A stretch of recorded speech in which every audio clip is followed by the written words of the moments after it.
तो वही मैं कह रहा हूँ अपन कहाँ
बेटा 1 मिनट रुकिए आप, है ना।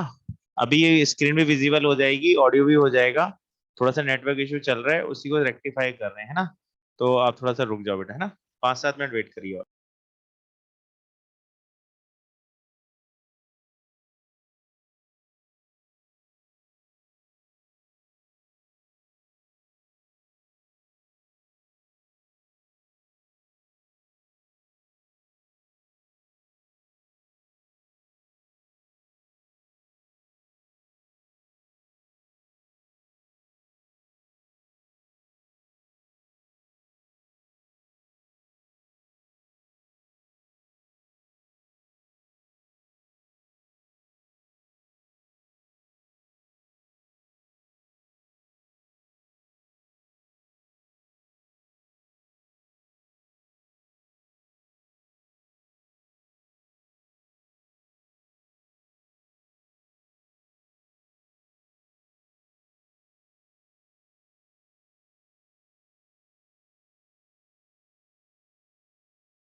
हाँ, बोर्ड पे लिखा हुआ दिख रहा है बच्चे?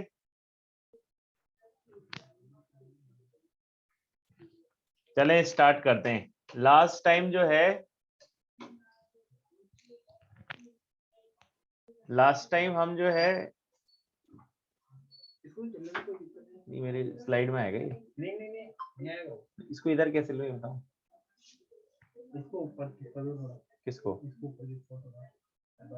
हाँ ठीक नहीं आएगा, कोई दिक्कत नहीं। ठीक है। हाँ बेटे, लास्ट टाइम जो है हमने पोटेशियम डाइक्रोमेट पढ़ लिया था। हमारा डी ब्लॉक चल रहा था ना, तो हमने पोटेशियम डाइक्रोमेट कंप्लीट कर लिया था। अब हमें दूसरा ऑक्सीडाइजिंग एजेंट पढ़ना है, और हमारा दूसरा ऑक्सीडाइजिंग एजेंट कौन सा है? दूसरा ऑक्सीडाइजिंग एजेंट है पोटेशियम परमैंगनेट। अब आप ये बात बताओ कि potassium permanganate strong oxidising agent count करूं या वीक ऑक्सीडाइजिंग एजेंट काउंट करूं? इस वाले चैप्टर में 2 ऑक्सीडाइजिंग एजेंट्स हैं, है ना? तो अब मेरे को ये बताओ, इसको मैं स्ट्रॉन्ग काउंट करूं या मैं इसको वीक काउंट करूं? स्ट्रॉन्ग, बहुत बढ़िया। स्ट्रॉन्ग इसलिए करेंगे क्योंकि इसमें एक ऐसी रिएक्शन आएगी, उस रिएक्शन में हम क्या करेंगे कि क्लोराइड्स को क्लोरीन में ऑक्सीडाइज कर देंगे। और हमने ये पढ़ा था कि जो भी ऑक्सीडाइजिंग एजेंट क्लोराइड को क्लोरीन में ऑक्सीडाइज कर दे वो हमारे लिए स्ट्रॉन्ग होता है। और क्या डाइक्रोमेट में ऐसा कर पाए थे? क्या डाइक्रोमेट में हम क्लोराइड को क्लोरीन में कन्वर्ट कर पाए थे? तो नहीं कर पाए थे। डाइक्रोमेट में हम सिर्फ और सिर्फ आयोडाइड और ब्रोमाइड को कर पाए थे। तो सबसे पहले वैसे ही रहेगा ना, सबसे पहले मेथड ऑफ प्रिपरेशन कैसे बनाया जाए, तो चलो बनाकर देखते हैं। सबसे पहले स्ट्रक्चर देख लेते हैं KMnO4 की। तो KMnO4 को क्या मैं ऐसे लिख दूं, MnO4 माइनस, बताइए KMnO4 को क्या इस तरह से लिखा जा सकता है? MnO4 माइनस, बिल्कुल लिखा जा सकता है। पोटेशियम हटा दिया, नेगेटिव चार्ज ले लिया है। अब स्ट्रक्चर बनाते हैं। मैग्नीज कितने बॉन्ड बना सकता है मैक्सिमम, बताइए? Manganese how many bonds manganese can form? 7। तो 7 में से एक नेगेटिव चार्ज है ऑक्सीजन के ऊपर, तो एक तो सिंगल बॉन्ड से, और बाकी सारे हम किससे लगाएंगे बेटा? डबल बॉन्ड से। ठीक है, चलो देखते हैं अब इसमें कौन सा हाइब्रिडाइजेशन है, कोई कलर है या नहीं है। कलर तो हमें मालूम है पर्पल है। कलर आने का रीजन क्या बोले? कलर बताइए किस वजह से आ रहा है? बिल्कुल हाइब्रिडाइजेशन, sp3 आ गया, टेट्राहेड्रल ज्योमेट्री आ गई। अब मुझे बताओ इसका पर्पल कलर, चार्ज ट्रांसफर, बहुत बढ़िया है ना? बिल्कुल, क्योंकि हमने पढ़ रखा है कि यहाँ डी ट्रांजिशन पॉसिबल नहीं होता है। बहुत बढ़िया। तो देखिए ये पोटेशियम परमैंगनेट है। इस तरह से जो स्ट्रक्चर मैंने बनाई वही स्ट्रक्चर अपन पीपीटी पे भी देख रहे हैं बेटा। टेट्राहेड्रल है, डायामैग्नेटिक है, क्योंकि मैग्नीज अगर +7 में होगा तो आपको याद है हम लिखते हैं 3d5 4s2। 7 होने का मतलब है कि इसके पास सारे इलेक्ट्रॉन पेयर्ड हो गए। अभी किसकी तरह हो गया? आर्गन की तरह। और जहां पर सारे इलेक्ट्रॉन पेयर्ड होते हैं उसको अपन क्या बोलते हैं बेटा? डायामैग्नेटिक। तो ये डायामैग्नेटिक है क्योंकि सारे इलेक्ट्रॉन पेयर्ड है। पर्पल नेचर ऑक्सीडाइजिंग, अभी हम पढ़ेंगे इसी में आगे। और चार्ज ट्रांसफर की वजह से कलर आएगा इसका। तो वही सब बातें हैं जो हमने K2Cr2 7 में पढ़ लिया था। अब एक और चीज मुझे आपको खास बतानी है कि जैसे K2Cr2 7 को बनाने से पहले याद करो हमने क्या बनाया था? क्रोमेट। डाइक्रोमेट को बनाने से पहले क्या बनाया था? क्रोमेट। और डाइक्रोमेट को जब हीट किया था तब वो किसमें टूटा था बेटा? इसी तरह से ब्रेक डाउन हुआ था क्रोमेट में। ठीक उसी तरह से पर मैग्नेट बनने से पहले हमें बनाना पड़ेगा मैग्नेट। अब मैं मैग्नेट लिखूंगा तो कैसे लिखूंगा? K2MnO4। किसका डिफरेंस आ जाएगा? चार्ज का। पर मैग्नेट में तो चार्ज होता है -1, और अगर मैंने इसको मैग्नेट बनाया तो चार्ज हो जाएगा -2, और ये बन जाएगा अपना मैग्नेट। ठीक है, बहुत MnO2 नहीं, MnO2 तो ऑक्साइड हो गया बेटा मैग्नीज, है ना? चलो पहले मेथड ऑफ प्रिपरेशन जैसे बताओ, याद करो वहां पर हमने कौन सा ओर काम में लिया था, कौन सा मिनरल काम में लिया था जब डाइक्रोमेट बनाया था? हमने काम में लिया था क्रोमाइट ओर, है ना? अब हम यहाँ पे कौन सा और काम में लेंगे? पाइरुलोसाइट। तो ये है पाइरुलोसाइट MnO2। ठीक है, अब MnO2 पहले मीडियम आपको याद है मीडियम चेंज होने पर ही एसिडिक मीडियम में डाइक्रोमेट मिला था, ठीक वैसे ही यहाँ पर पहले मीडियम रखेंगे अपन बेसिक। तो ये जो यहाँ पे K2CO3 लिया या KOH लिया, ये मीडियम को क्या बनाने के लिए है? बेसिक। बेसिक मीडियम में जब आप इसको ऑक्सीडाइजिंग एजेंट यानी कि normal oxidising agent O2 cheap oxidising agent इससे ट्रीट करोगे तो सबसे पहले वो क्या बनाएगा? मैग्नेट। अब इस मैग्नेट से कई मेथड है परमैंगनेट बनाने, या तो क्लोरीन से बना लो। क्लोरीन से आपको मालूम है कि मीडियम फिर से एसिडिक हो जाएगा, क्योंकि क्लोरीन वाटर जो होता है वो प्रोड्यूस करता है HCl और HOCl, दोनों ही एसिड है, तो यानी कि मुझे मीडियम एसिडिक बनाना है। O3 भी लिया जा सकता है, O3 भी आपको याद है ऑक्सीडाइजिंग एजेंट होता है। हमारे सिलेबस में जो इंपॉर्टेंट रिएक्शन है वो ये वाली है, CO2 वाली, क्योंकि इसमें डिस्प्रपोर्शन हो रहा है। वो मैं रिएक्शन बेटा अलग से यहाँ लिख देता हूँ नीचे, ताकि हमें याद रहे कि कौन सी रिएक्शन ज्यादा इंपॉर्टेंट है। तो सबसे पहले तो स्टेप नंबर 1, पाइरुलोसाइट का हम किसी भी बेसिक मीडियम में ऑक्सीजन की प्रेजेंस में हीट करने पर सबसे पहले बनाएंगे मैग्नेट। ये हमारा स्टेप नंबर 1। अब आ जाओ बच्चे स्टेप नंबर 2। स्टेप नंबर 2 में इस K2MnO4 को हम कौन सा मीडियम दे देंगे? Acidic medium. अब एसिडिक मीडियम देने के लिए यहाँ पे CO2 लिया है, CO2 को वाटर में मिलाते हैं, आपको याद है H2CO3 मिलेगा, बेसिक मीडियम हो जाएगा। तो उस मीडियम में हमारे पास डिस्प्रपोर्शन होगा, तो ये हमारी एक और डिस्प्रपोर्शन रिएक्शन आ गई। डिस्प्रपोर्शन होगा तो क्या बनेगा? एक बार ऑक्सीडेशन होगा, एक बार रिडक्शन होगा। तो इस तरह से मेरे पास दो प्रोडक्ट बनेंगे। तो ये यहाँ पर +6 में है, ऑक्सीडाइज होकर आया +7 में, और रिड्यूस होकर चला गया +2 में। तो ये मेरे पास बेटा कैसी रिएक्शन बन गई? एक डिस्प्रपोर्शन रिएक्शन बन गया। तो ये वाली रिएक्शन हमें ध्यान रखनी है, क्योंकि इस वाली रिएक्शन में डिस्प्रपोर्शन है। डिस्प्रपोर्शन रिएक्शन में हमें याद ही है कि एक ही एलिमेंट का ऑक्सीडेशन भी होता है और रिडक्शन भी होता है। इस तरह से ये वाली रिएक्शन मेरे लिए इंपॉर्टेंट। हाँ, इंडस्ट्री में बनाना हो तो कैसे बनाए? इंडस्ट्री में यही मेथड इलेक्ट्रिसिटी की हेल्प से कर देंगे ऑक्सीडेशन। जब इलेक्ट्रिसिटी की हेल्प से ऑक्सीडेशन करेंगे तो वो इंडस्ट्रियल मेथड बन जाएगा, थोड़ा प्रोसेस फास्ट हो जाएगा।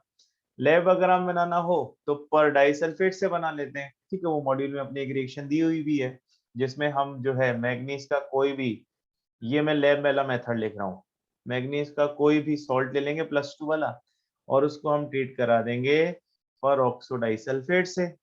तो वो वहां पर क्या क्या बना लेगा?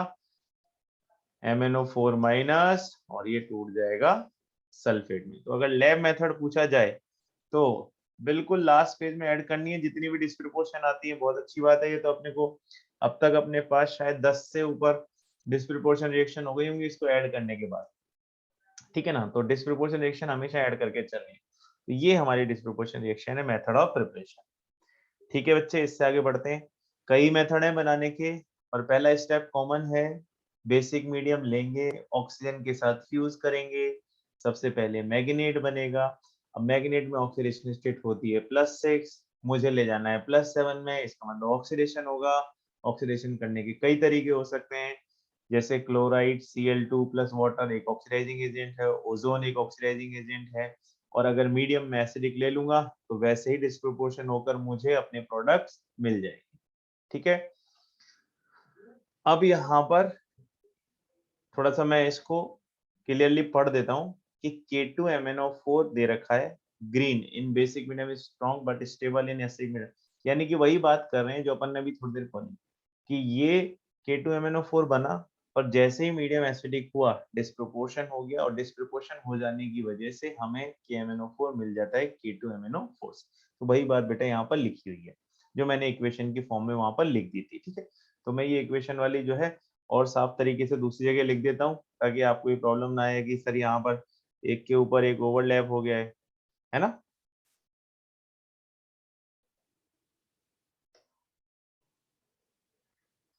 ये वाली रिएक्शन जो है स्टेप नंबर 2 वाली मैं ऊपर अलग से लिख देता हूँ, ताकि हमारे पास ये जो ओवरलैप हो गया है और आपको ये जो स्टेटमेंट लिखा हुआ है नहीं दिखाई दे रहा होगा, तो वो मैं अलग से यहाँ पे लिख देता हूँ स्टेप नंबर 2।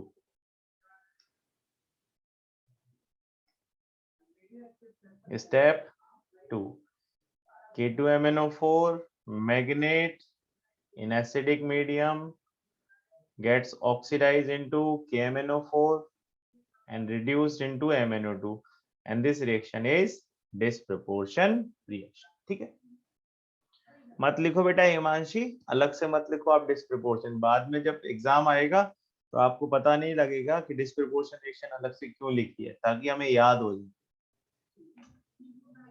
लैब मेथड जो हमने वहां पर डिस्कस किया था, वो लैब मेथड जो मैं यहाँ पर एक साइड में देखो यहाँ पे बना रहा था, वो लैब मेथड आगे दिया हुआ है, तो वो लैब मेथड आगे है तो यहाँ ओवरलैप हो रहा है, तो मैं इसको यहाँ से फिर हटा देता हूँ ताकि हमारा ओवरलैपिंग वाला प्रॉब्लम सॉल्व हो जाए।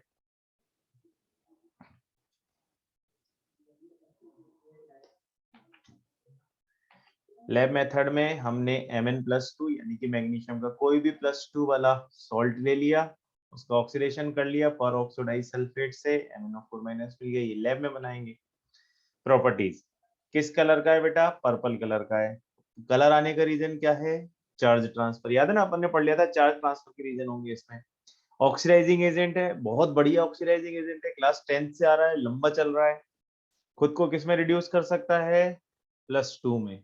वो मीडियम पे डिपेंड करेगा, इसकी दो तरह की रिएक्शन आएंगी, एसिडिक मीडियम की अलग और न्यूट्रल मीडियम की अलग, तो अलग अलग तरह से ये अपने आप को रिड्यूस करेगा, बट मेन फंक्शन होगा ऑक्सीडेशन का, ठीक है ना, कि दूसरों को ऑक्सीडाइज करना है। ठीक है, अब हमारे पास है एक्ट एज ऑटो कैटलिस्ट, है ना, कि ये अपने आप में कैटलिस्ट भी है। जैसे मान लीजिए रिएक्शन शुरू में तो स्लो चलेगा, धीरे धीरे बढ़ेगा, पर एकदम से जैसे ही थोड़ा बहुत Mn+2 बन जाएगा, रिएक्शन फास्ट फॉरवर्ड हो जाएगा, तो इसलिए हम बोलते हैं कि ये एक तरह का ऑटो कैटलिस्ट है।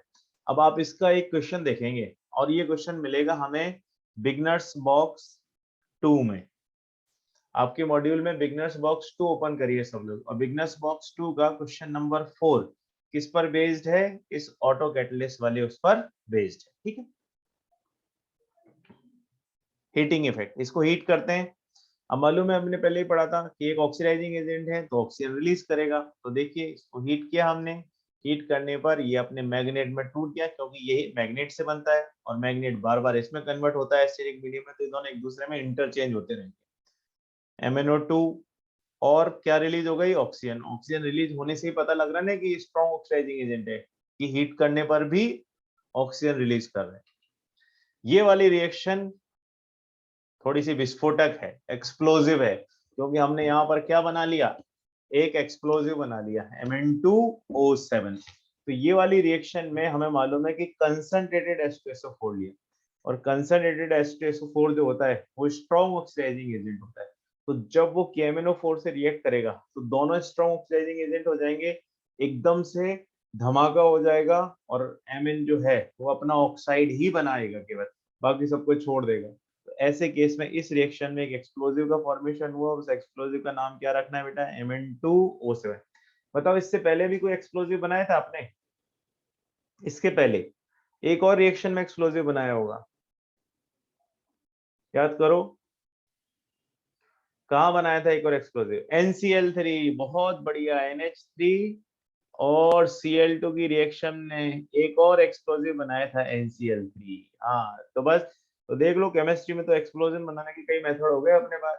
पहले हमने अमोनिया से बना लिया था क्लोरीन को रिएक्ट करा के, अब अपने KMnO4 से बना लिया, और आसानी से लैब में मिल जाते हैं, पर ऐसा मत करना, ठीक है, लैब मत उड़ा देना। हाँ, एक्सेस क्लोरीन की प्रेजेंस में बना था, बहुत बढ़िया। सेल्फ इंडिकेटर है, बिल्कुल, क्योंकि पहले पर्पल होता है, जब रिएक्शन कंप्लीट होने लगेगी तो इसका कलर उड़ जाएगा, तो कलर लेस हो जाएगा, हमें समझ में आ जाएगा कि भाई अब यहाँ पे रिएक्शन कंप्लीट हो गई है, तो ये अपने आप में सेल्फ कैटलिस्ट भी है और एक तरह का सेल्फ इंडिकेटर भी है। चलो देखते हैं, सबसे पहले इसकी रिएक्शन देखते हैं एसिडिक मीडियम में। अब आप यहाँ पे ध्यान से देखना, मीडियम के अकॉर्डिंग अपने को जो है इसमें ऑक्सीडेशन स्टेट में चेंज करना। यहाँ पर ऑक्सीडेशन स्टेट कितनी चल रही है? +7। खुद को रिड्यूस करेगा, किस में लिया है बच्चे? +2 में।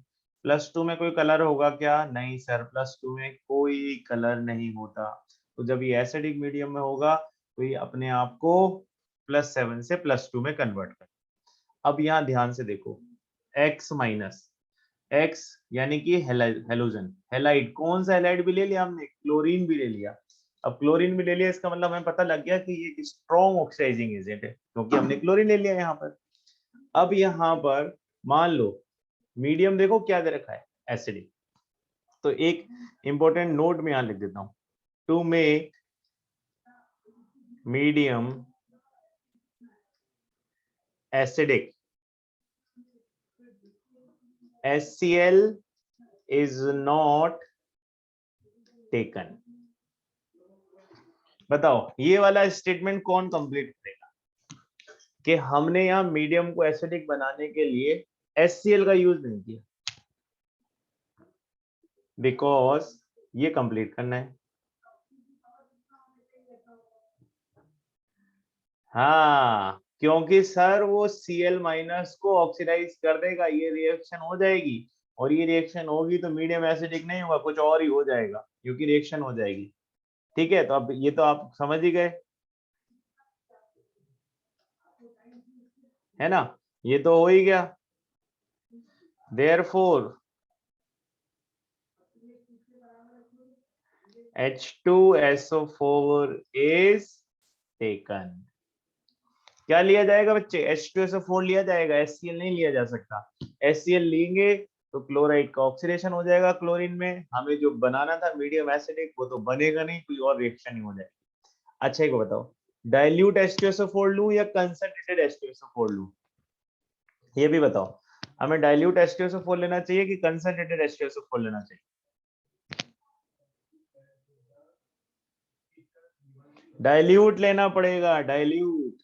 कंसंट्रेटेड ले लिया तो आपको याद है कंसंट्रेटेड H2SO4 इटसेल्फ, अभी देखा था ना Mn2 से भूल गए, देखो अरे पुराने पेज पर एक, ये देखो अगर मैं कंसंट्रेटेड ले लूंगा तो एक्सप्लोजन हो जाएगा, ब्लास्ट ही हो जाएगा, खेल ही खत्म हो जाएगा, कहां से करेंगे रिएक्शन, है ना। इसलिए याद रखेगा हमने यहाँ पर क्या लेना है, डाइल्यूट H2SO4 लेना है। ठीक है, अब वैसी रिएक्शन होगी जो से अपन पहले पढ़ते हुए आए थे। सल्फाइड -2 में है, सल्फर में ऑक्सीडाइज हो गया, सल्फर +4 में है, +6 में हो गया। ठीक है, NO2 यहां पर देखो हमने यहाँ पर NO नाइट्राइड है, तो यहाँ क्या बन गया, नाइट्रेट बन गया। ठीक है, तो इसीलिए हमें यहाँ पर ध्यान रखना है कि हम यहाँ पर वही सब रिएक्शन पढ़ रहे हैं जो पहले पढ़ते हुए आए थे। +2 है, +3 में कन्वर्ट हो गया। इंपॉर्टेंट रिएक्शन है ये दोनों, ये ऑक्जेलिक एसिड है। सब लोग मुझे जल्दी से बताओ, ऑक्जेलिक एसिड में कार्बन की ऑक्सीडेशन स्टेट क्या है? यहाँ तो समझ में आ रहा है सर, यहाँ तो +4 हो गई। ऑक्जेलिक में कार्बन की ऑक्सीडेशन स्टेट क्या है? +3, तो वो +3 से किस में चला गया बेटा, +4 में हो गया ना ऑक्सीडेशन, इसीलिए। ठीक, सुरभि बेटा अभी लिख के चुके हैं कि हम H2SO4 इसलिए नहीं ले सकते, मैंने स्लाइड भी बदल के देख दी थी, है ना, स्लाइड भी बता देता कि एक्सप्लोजन हो जाएगा, इसलिए डाइल्यूट लेते हैं। आप पढ़ते नहीं होगे बेटा, मैं अभी यही तो बोल के चुका हूँ, जस्ट अभी बोल के चुका हूँ, ये भी नहीं कि 2-4 घंटे पुरानी बात हो, 1-2 मिनट पुरानी बात थी ये। न्यूट्रल और बेसिक, अब हमने मीडियम चेंज कर दिया, तो मीडियम चेंज हो गया तो इसका रिडक्शन का प्रोसीजर भी चेंज हो जाएगा।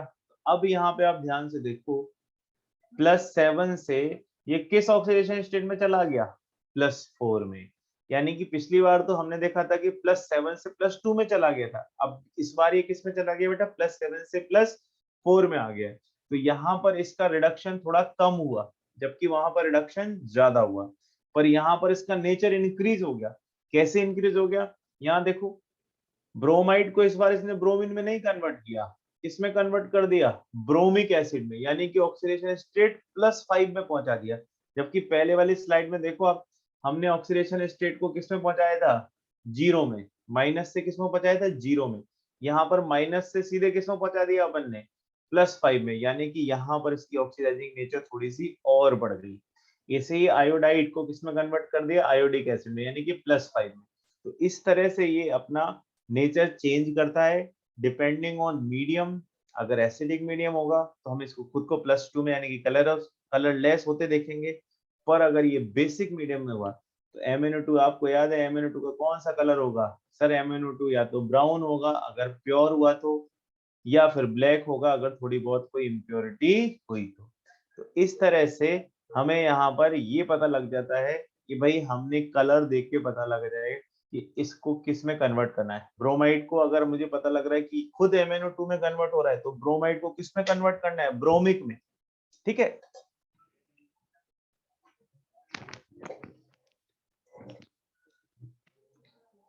अब आ जाइए आगे।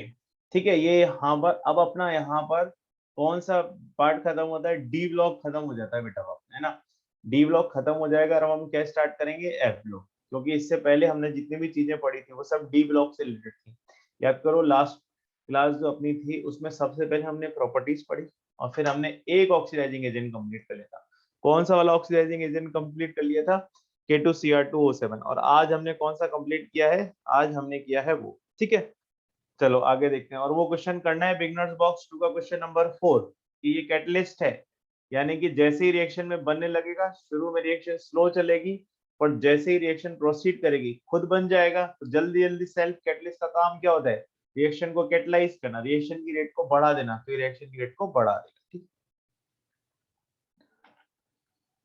चलिए अब आगे चलते हैं ब्लॉक। हाँ, बेसिक मीडियम में नहीं करेगा, है ना, सिर्फ और सिर्फ किस में करेगा? एसिडिक मीडियम में। इसलिए वो क्वेश्चन आप ध्यान से देखो बेटा, बिगनर्स बॉक्स 2 का ये ऐसे मॉड्यूल है क्या अपने पास? चलो मॉड्यूल खोलो, ये क्वेश्चन जो है इसको देखो आप किस पेज पर है बताओ? ये है पेज नंबर 88 पर। पेज नंबर 88 पे लिखा हुआ है clear, when KMnO4 solution is added to oxalic acid, है ना, ऑक्जेलिक एसिड। तो ऑक्जेलिक एसिड का ऑक्सीडेशन हमने कहाँ पढ़ा है? केवल एसिडिक मीडियम में ही तो पढ़ा है बेटा, और कहीं है ही नहीं। बेसिक मीडियम में तो ऑक्जेलिक एसिड खुद ही रिएक्ट कर जाएगा ना बच्चे, तो कैसे लेंगे वहां पर? ठीक है बेटा, चार्ज तो खुद ही निकालना सीखो थोड़ा बहुत। चार्ज यहाँ पे निकल नहीं रहा है क्या? -2 है, यहाँ 0 हो गया। कैसे चार्ज मतलब -2 से 0 होना है तो मतलब हो गया ना, यहाँ पर इसका ऑक्सीडेशन हो गया। और कौन से सल्फर पे चार्ज निकालूं आपके लिए बताओ?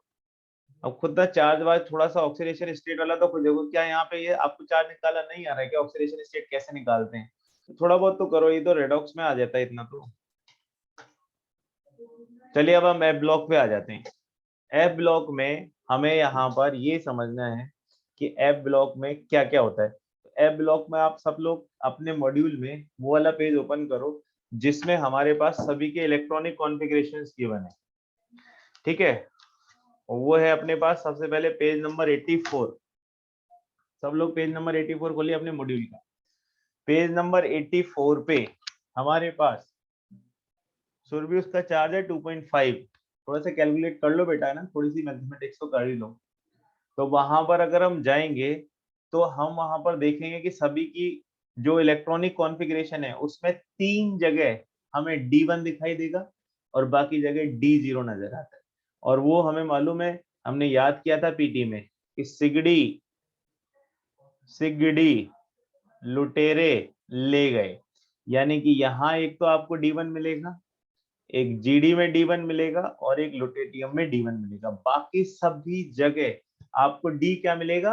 0 मिलेगा। जहां जहां भी D0 होगा एक्स्ट्रा इलेक्ट्रॉन किस में रखना है अपने को? फिर एक्स्ट्रा इलेक्ट्रॉन आपको F में रखना है। फॉर एन एग्जांपल, जैसे सीरियम है, हमारे पास इसका इलेक्ट्रॉनिक कॉन्फ़िगरेशन आएगा 5D1 6s2 4f1। अब इसके बाद आएगा प्रसोडिनियम Pr, है ना। तो आप यहाँ पर जैसे ही 5D0 करोगे तो 6s में तो इलेक्ट्रॉन जा नहीं सकता, s की कैपेसिटी 2 इलेक्ट्रॉन की होती है। तो वो इलेक्ट्रॉन आपको किस में एक्स्ट्रा रखना पड़ेगा बेटा? f में, इसलिए वहां हो जाएगा 4f3। फिर ऐसे कंटिन्यू चलते रहेगा। फिर आप देखो यहाँ पर आ गया 4f7, हाफ फील्ड हो गया। इससे पहले वाले मेंबर में भी हाफ फील्ड हो गया, बिल्कुल ऐसे ही जैसे डी ब्लॉक में होता था कि हर सीरीज में 2 बार हाफ फील्ड होता था और 2 बार फुल फील्ड होता था। तो यहाँ भी 2 बार हाफ फील्ड आएगा और 2 बार फुल फील्ड आएगा। यहाँ हाफ फील्ड F7 पे होगा, वहां पर हाफ फील्ड D5 पे होता था। अब देखो जीडी के बाद जो है जैसे ही आप आगे बढ़ोगे टर्बियम आ जाएगा टीबी।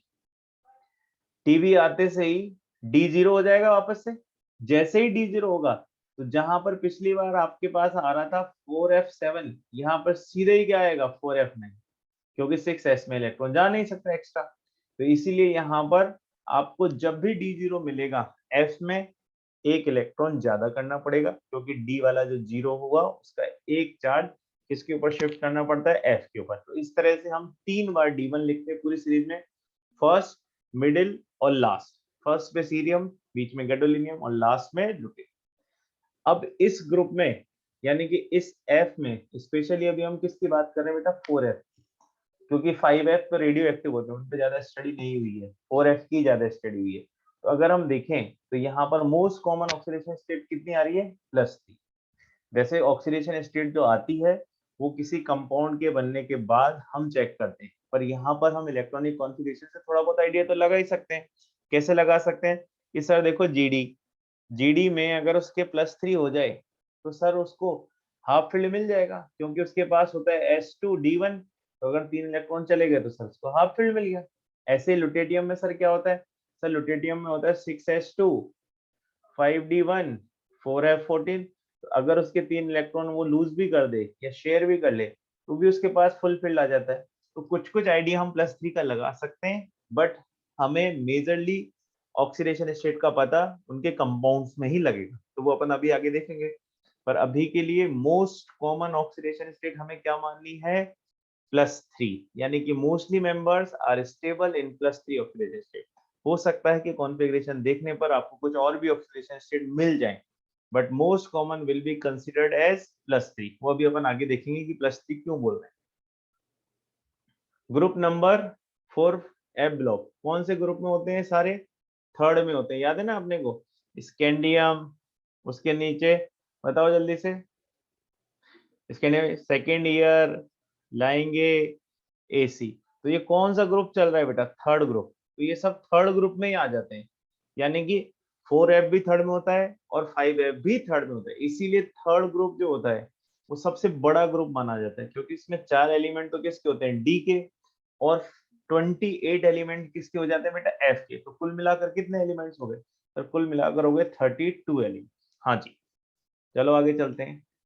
ग्रुप 3 बोलो या मेंडेलिव के अकॉर्डिंग बोलोगे तो 3B बोलोगे। स्कैंडियम, यट्रियम, लेंथेनम और एक्टिनियम, इस तरह से कुल मिलाकर मेरे पास कितने एलिमेंट्स हो गए बच्चे, 32 एलिमेंट्स हो गए। मोस्ट कॉमन ऑक्सीडेशन स्टेट क्या बतानी है, 3 बतानी है। क्यों बतानी है वो आगे देखिए। लेंथेनाइट सीरीज, इनका दूसरा नाम है rare earth element. Rare earth का मतलब है कि अर्थ पे इनकी परसेंटेज बहुत ही कम है, अर्थ पे बहुत ही कम मिलेंगे। तभी तो हमने, याद करो, एक क्रुक्स गिलास पड़ा था, CEO2, बहुत महंगा था। मैंने बताया था जब एवरेस्ट पे चढ़ोगे आप तो आपको कम से कम 20-25 हजार का चश्मा लगाना पड़ेगा यूवी रेस से बचाने के लिए। वो जो क्रुक्स है वो इसी का तो बना हुआ था, CEO2 का। तो रेयर अर्थ एलिमेंट की बनी हुई चीज होगी तो भाई महंगी हो, इसलिए इनको रेयर अर्थ एलिमेंट बोलते हैं, क्योंकि इनकी परसेंटेज अर्थ पे बहुत कम मिलती है। यहाँ लिख देते हैं, क्या पढ़ा था हमने, क्रुक्स गिलास किससे प्रिवेंट करता है, यूवी रेस से।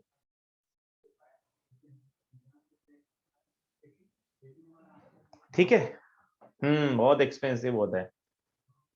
अब देखो ये सारे मेंबर हैं हमारे पास किसके, 4F सीरीज के। हमने इनको याद भी किया था, सिर्फ मेरा नंदू पम्मी के साथ यूरोप गया, पम्मी सम्मी के साथ, तो गड़बड़ हो गई, तबीयत खराब हो गई, डायरिया हो गया।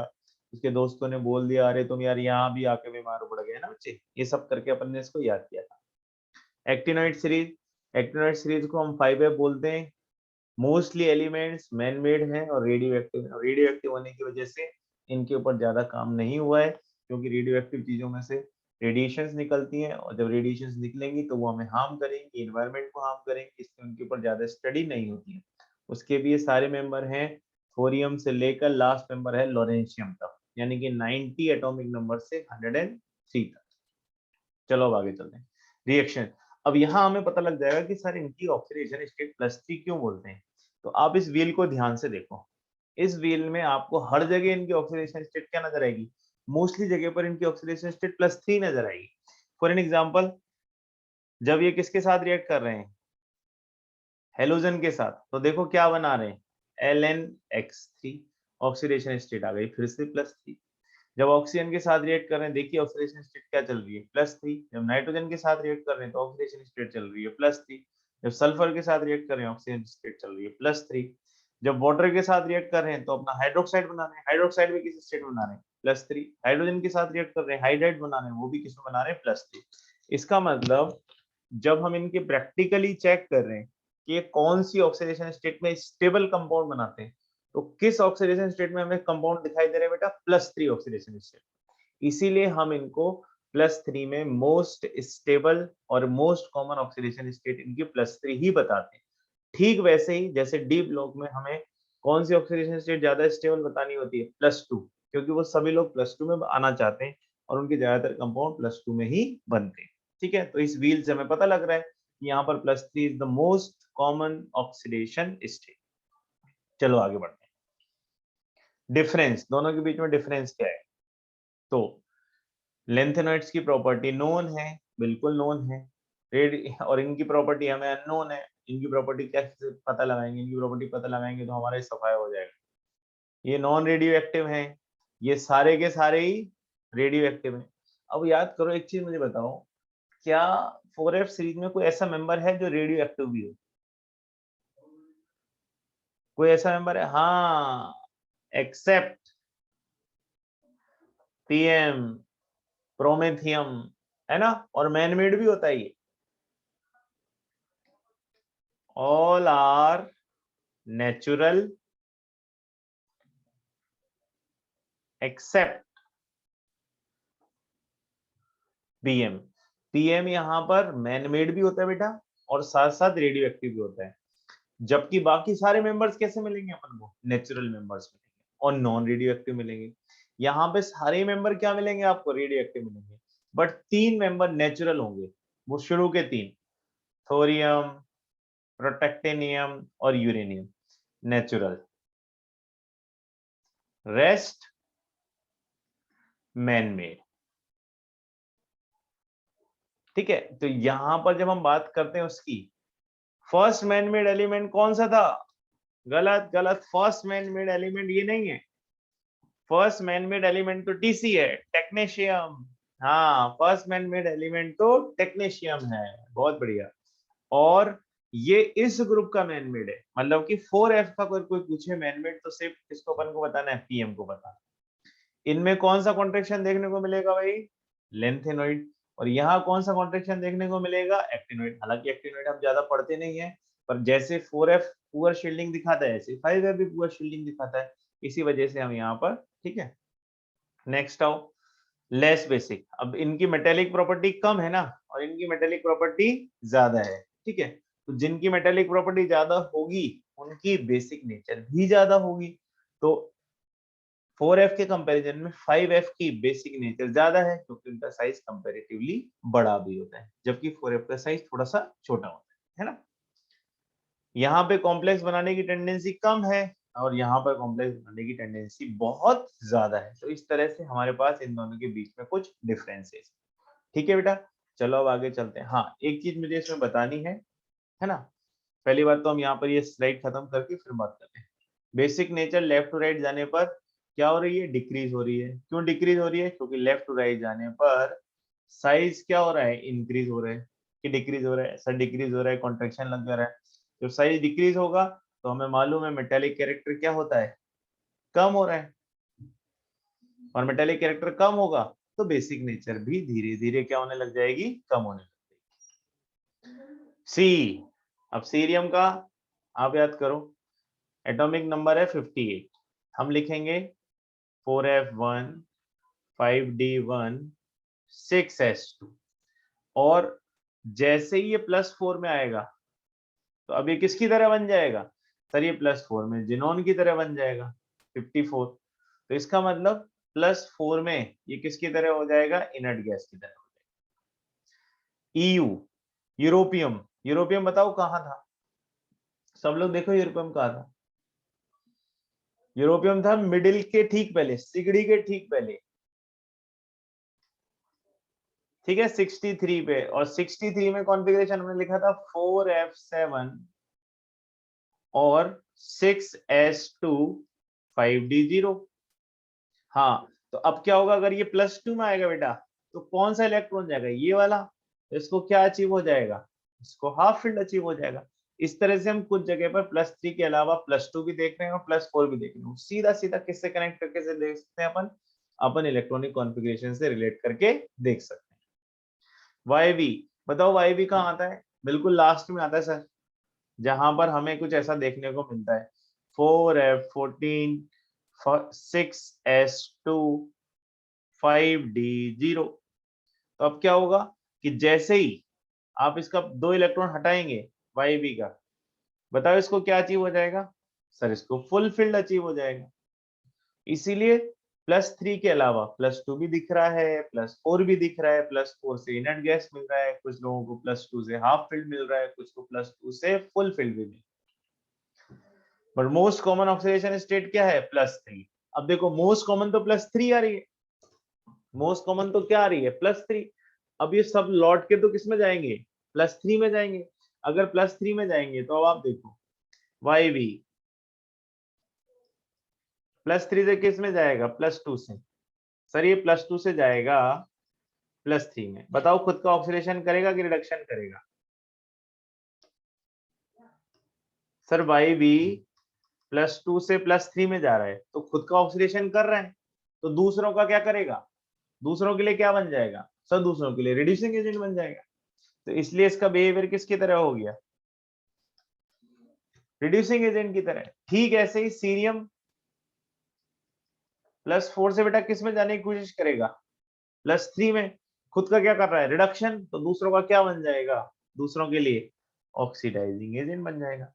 तो जो खुद के साथ करे उसका उल्टा उसमें हो जाएगा। तो इस तरह से हम सीरियम की ऑक्सीडाइजिंग नेचर पे भी एक अपना कमेंट दे सकते हैं और इन दोनों की रिड्यूसिंग नेचर भी अपना एक कमेंट दे सकते हैं कि हाँ सर इनको सबको +3 पे तो जाना ही है। हमें कैसे पता लगा था +3 पे जाने? सर ऐसे पता लगा था, एक व्हील आया था ये देखो था, इसको देख के हमें पता लगा था कि सभी को +3 में जाना है, चाहे कॉन्फ़िगरेशन कुछ भी आ रहा हो, है ना? हमें दिखने में कुछ भी लग रहा हो और हम यहाँ पे देख रहे हैं कि यार ये तो सब लोग +3 में जाना चाहते हैं। अगर +3 में जाना चाहते हैं तो अगर वो हायर में होंगे तो +3 में लौटने के लिए खुद को क्या करेंगे? रिड्यूस, दूसरों को ऑक्सीडाइज करेंगे। लोअर में होंगे तो लोअर से +3 में जाएंगे तो खुद का ऑक्सीडेशन करेंगे तो बाकी लोगों को रिडक्शन कर देंगे। तो उसी बेसिस पर हम ये डिसाइड करते हैं कि किसको ऑक्सीडाइजिंग एजेंट बोलना है और किसको रिड्यूसिंग एजेंट बोलना है। तो कर लेंगे ना किसको ऑक्सीडाइजिंग बोलना है और किसी को रिड्यूसिंग बोलना है। इस तरह से हम ऑक्सीडाइजिंग और रिड्यूसिंग एजेंट का पता लगा पाते हैं। चलो अब आगे चलते हैं, ठीक है? हाँ, अब जैसे डीडी ट्रांजिशन होता था वैसे ही क्या आता है? FF transition. नहीं सुना हमने पहले, मैंने भी नहीं सुना, पर कलर आने का रीजन डीडी ट्रांजिशन तो नहीं बोल सकते क्योंकि इनका लास्ट इलेक्ट्रॉन तो एफ में होता है, तो इसका मतलब इनमें भी कोई ट्रांजिशन होता होगा। उस ट्रांजिशन का नाम क्या रख दिया गया है बेटा? एफएफ ट्रांजिशन रख दिया गया है। तो अगर इनमें कलर आने का कोई रीजन पूछेगा तो इनमें कलर आने का रीजन हमें बताना है एफ एफ ट्रांजिशन, क्योंकि इनमें एफ से एफ में ट्रांजिट होता होगा, ठीक है? डिपेंड करेगा ऑक्सीडेशन स्टेट, ऑक्सीडाइजिंग और रिड्यूसिंग नेचर हमेशा किससे निकलती है? ऑक्सीडेशन और रिडक्शन देखकर, यानी कि कौन सी ऑक्सीडेशन स्टेट में ज्यादा स्टेबिलिटी मिल रही है ना। चलो अब यहाँ पर ये बोल रहा है, अब ये वाली लाइन का मतलब समझना कि किसका कलर किसके जैसे आएगा। तो मान लीजिए किसी के पास 4F1 कॉन्फ़िगरेशन है और किसी के पास 4F14 कॉन्फ़िगरेशन है, तो 4F का कलर किसके साथ रिजेंबल करेगा? 4F14 के साथ, क्योंकि वो ये बोल रहा है कि 4F1 में जो होगा वो पीछे से -1 कर दो। तो इसका मतलब सॉरी, यहाँ पर हमें कलर कैसे रिजेंबल कराना है कि यहाँ पर उसका कलर किससे रिजेंबल करेगा बेटा? पीछे से एक कम से। तो पीछे से एक कम कौन हो गया? 4F14 हो गया। ऐसे ही 4F2 का कलर बताओ किससे रिजेंबल करेगा?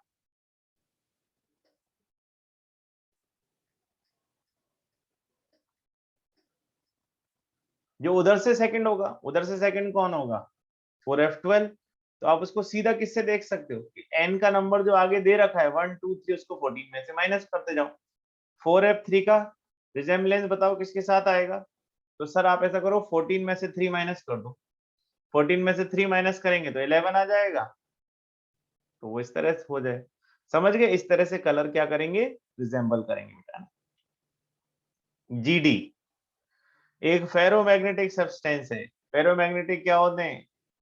परमानेंट मैग्नेट, यानी कि जिनको आप किस में कन्वर्ट कर सकते हो, परमानेंट मैग्नेट में। ऐसे आयरन, कोबाल्ट, निकल भी फेरोमैग्नेटिक होते हैं। ऐसे सब्सटेंसेस जो इलेक्ट्रिक फील्ड में मैग्नेटिज्म प्रोड्यूस करते हो और वो फील्ड हटाने के बाद भी मैग्नेटिज्म उनमें रह जाए, ऐसे वाले सब्सटेंसेस को हम बोलते हैं वो फेरोमैग्नेटिक सब्सटेंसेस हैं। और ऐसे सब्सटेंसेस से क्या बनाई जा सकती है, परमानेंट मैग्नेट। और जिनसे बनाई जा सकती है परमानेंट मैग्नेट, उन्हें हम क्या बोलेंगे, फेरोमैग्नेटिक। तो ये हो गए अपने पास फेरोमैग्नेटिक। यहाँ पर जीडी और डी ब्लॉक में से पूछा जाएगा तो किसको बताएंगे बेटा, आयरन, कोबाल्ट और निकल। और एनडी, अब हमें बताना है मोस्ट पैरामैग्नेटिक। कुछ चीजें मैं यहां पे लिखते जाता हूं। Most para magnetic.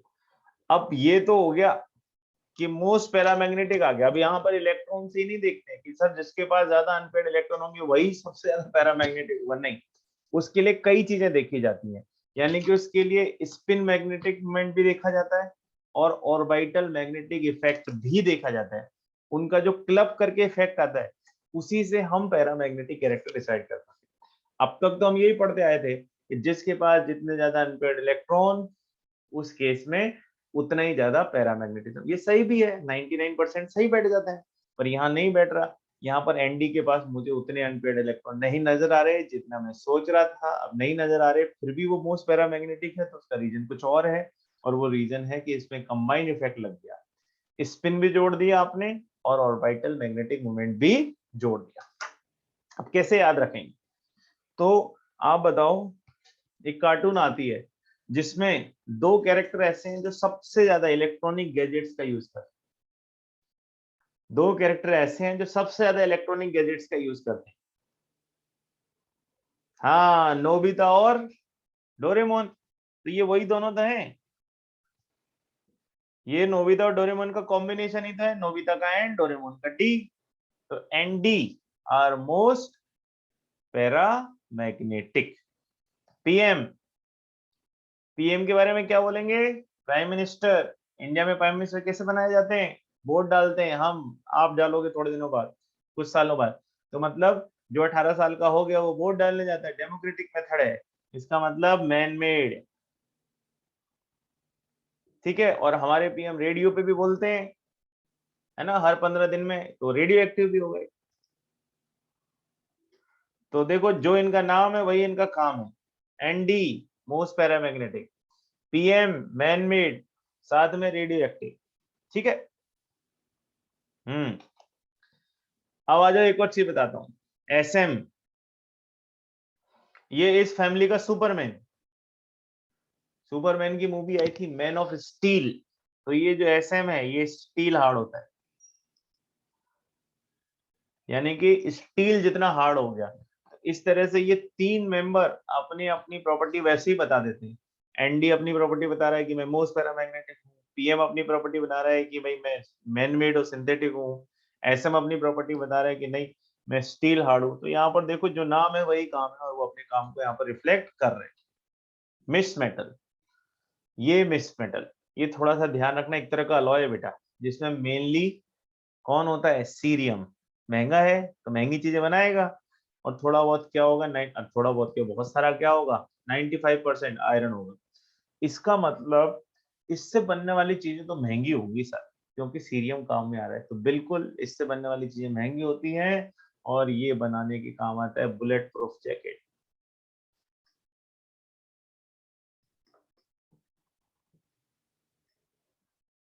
क्या काम बनाना था बेटा, ब्लड प्रूफ जैकेट बनाने के काम में लिया जाता है। तो मिस मेटल का ध्यान रखना, मिस मेटल एक तरह का अलॉय है, और वो जो अलॉय होता है उसमें सीरियम बहुत ज्यादा होता है, मतलब सीरियम और आयरन से मिलकर बना होता है। सीरियम बहुत महंगा होने की वजह से इससे महंगी चीजें ही बनती है, इससे एक हल्की चीज भी बनती है, लाइट।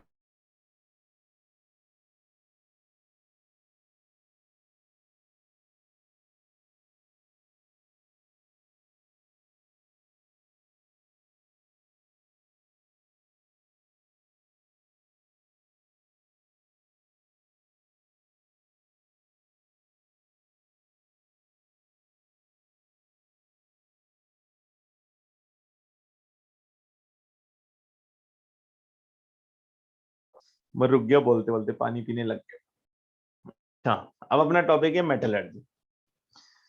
ठीक है, बताओ जल्दी से कोई एक जना मेटलर्जी की डेफिनेशन शॉर्ट में लिख के भेजो।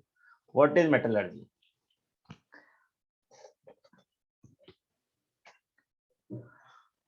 हाँ, व्हाट इज मेटलर्जी?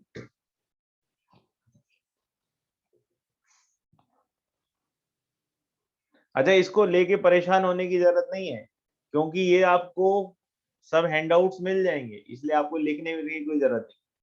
बहुत बढ़िया। मेटलर्जी का सीधा मतलब है एक्सट्रैक्शन ऑफ मेटल फ्रॉम ओर। अच्छा, एक और बड़ी बात पूछता हूँ, देखते हैं आप लोगों को याद है। एनसीईआरटी में इस चैप्टर का क्या नाम है? मेटलर्जी नाम से है या किसी और नाम से? एनसीईआरटी में इस चैप्टर का क्या नाम है?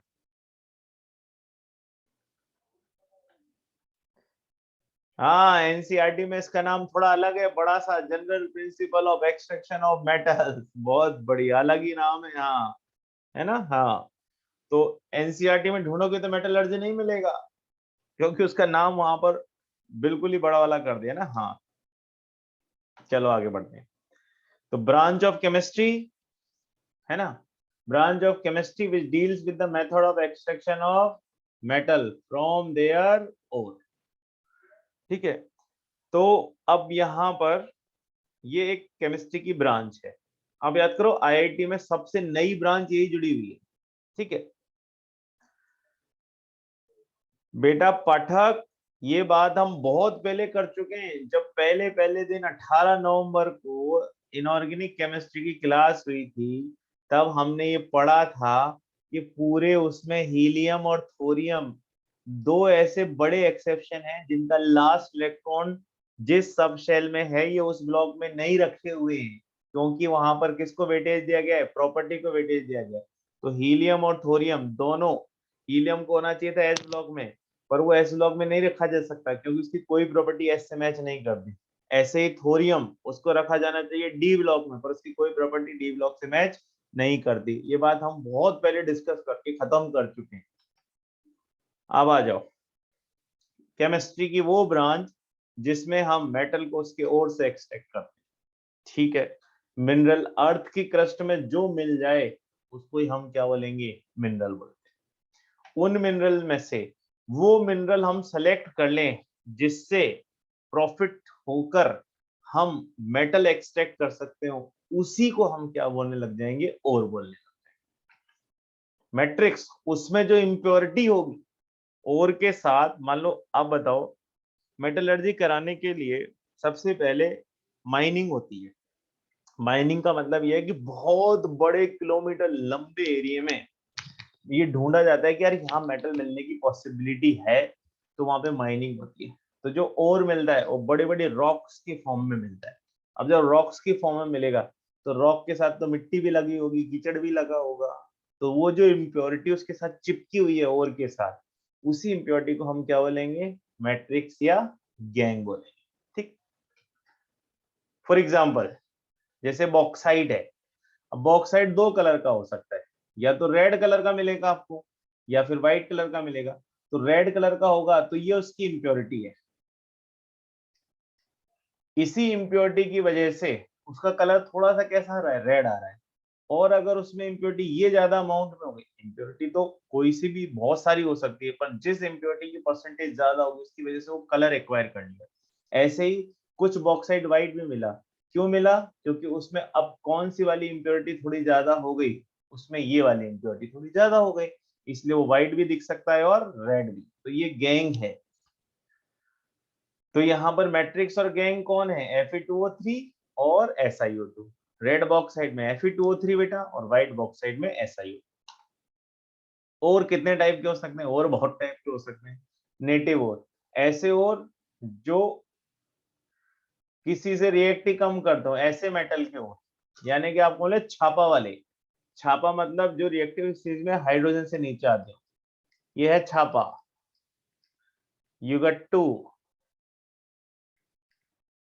ये वाले जो हैं इनके और मोस्टली आपको कैसे स्टेट में मिलेंगे बेटा? नेटिव। नेटिव का मतलब बहुत ही कम इम्प्योरिटीज के साथ दिखाई देते हैं। ऐसा जरूरी नहीं है कि इनके सारे और कम इम्प्योरिटी के साथ दिखाई देते हैं। इनके मोस्टली ओर्स कम इम्प्योरिटी के साथ दिखाई देते हैं क्योंकि ये कम रिएक्टिव होते हैं। ठीक है, अब जैसे इसमें पूछ लिया कि which of the following metal is present in free state, nature में कौन फ्री स्टेट में मिल सकता है बताओ? तो गोल्ड मिल सकता है क्योंकि इन सब में लीस्ट रिएक्टिव यही है ना, रिएक्ट ही नहीं करेगा किसी से। ठीक है, कंबाइंड और जिनके पास रिएक्टिविटी ज्यादा होगी वो किसी न किसी से रिएक्ट करते रहेंगे, किसी न किसी से रिएक्ट करेंगे, तो यानी कि उनके साथ कोई ना कोई और साथ में मिलेगा। तो ऐसे और जो हाइड्रोजन इस सीरीज में हाइड्रोजन के पास हो या हाइड्रोजन से ऊपर हो, उनसे मिलने वाले और हमेशा किस नेचर में मिलेंगे बेटा? कंबाइंड स्टेट में मिलेंगे। ठीक है, जैसे हेलाइड हो सकता है हेलोजन चिपका हुआ हो, ऑक्साइड ऑक्सीजन लगा हुआ हो। अब ये तो अलग अलग रेंज है, हमें ये सब रेंज याद नहीं करनी, बस हम तो और के टाइप पढ़ रहे हैं। अगर हेलोजन लगा होगा तो हेलाइड, ऑक्सीजन लगा होगा ऑक्साइड, सल्फर लगा होगा सल्फाइड। ठीक है, अब जैसे यहाँ पर कुछ एग्जांपल्स दिए हैं, है ना, NaCl रॉक सॉल्ट, तो देखो सोडियम के साथ कौन आ गया? हेलोजन आ गया। CaF2 कैल्शियम के साथ हेलोजन आ गया, इसको फ्लोरस्पार बोलते हैं। कुछ नेम्स याद रखने पड़ेंगे, जिस जिन पे मैं टिक लगा रहा हूँ उनको तो याद ही कर लेना। कार्नेलाइट ये एक डबल सॉल्ट होता है KCl और MgCl2 का। AgCl इसको हॉर्न सिल्वर बोलते हैं अपन।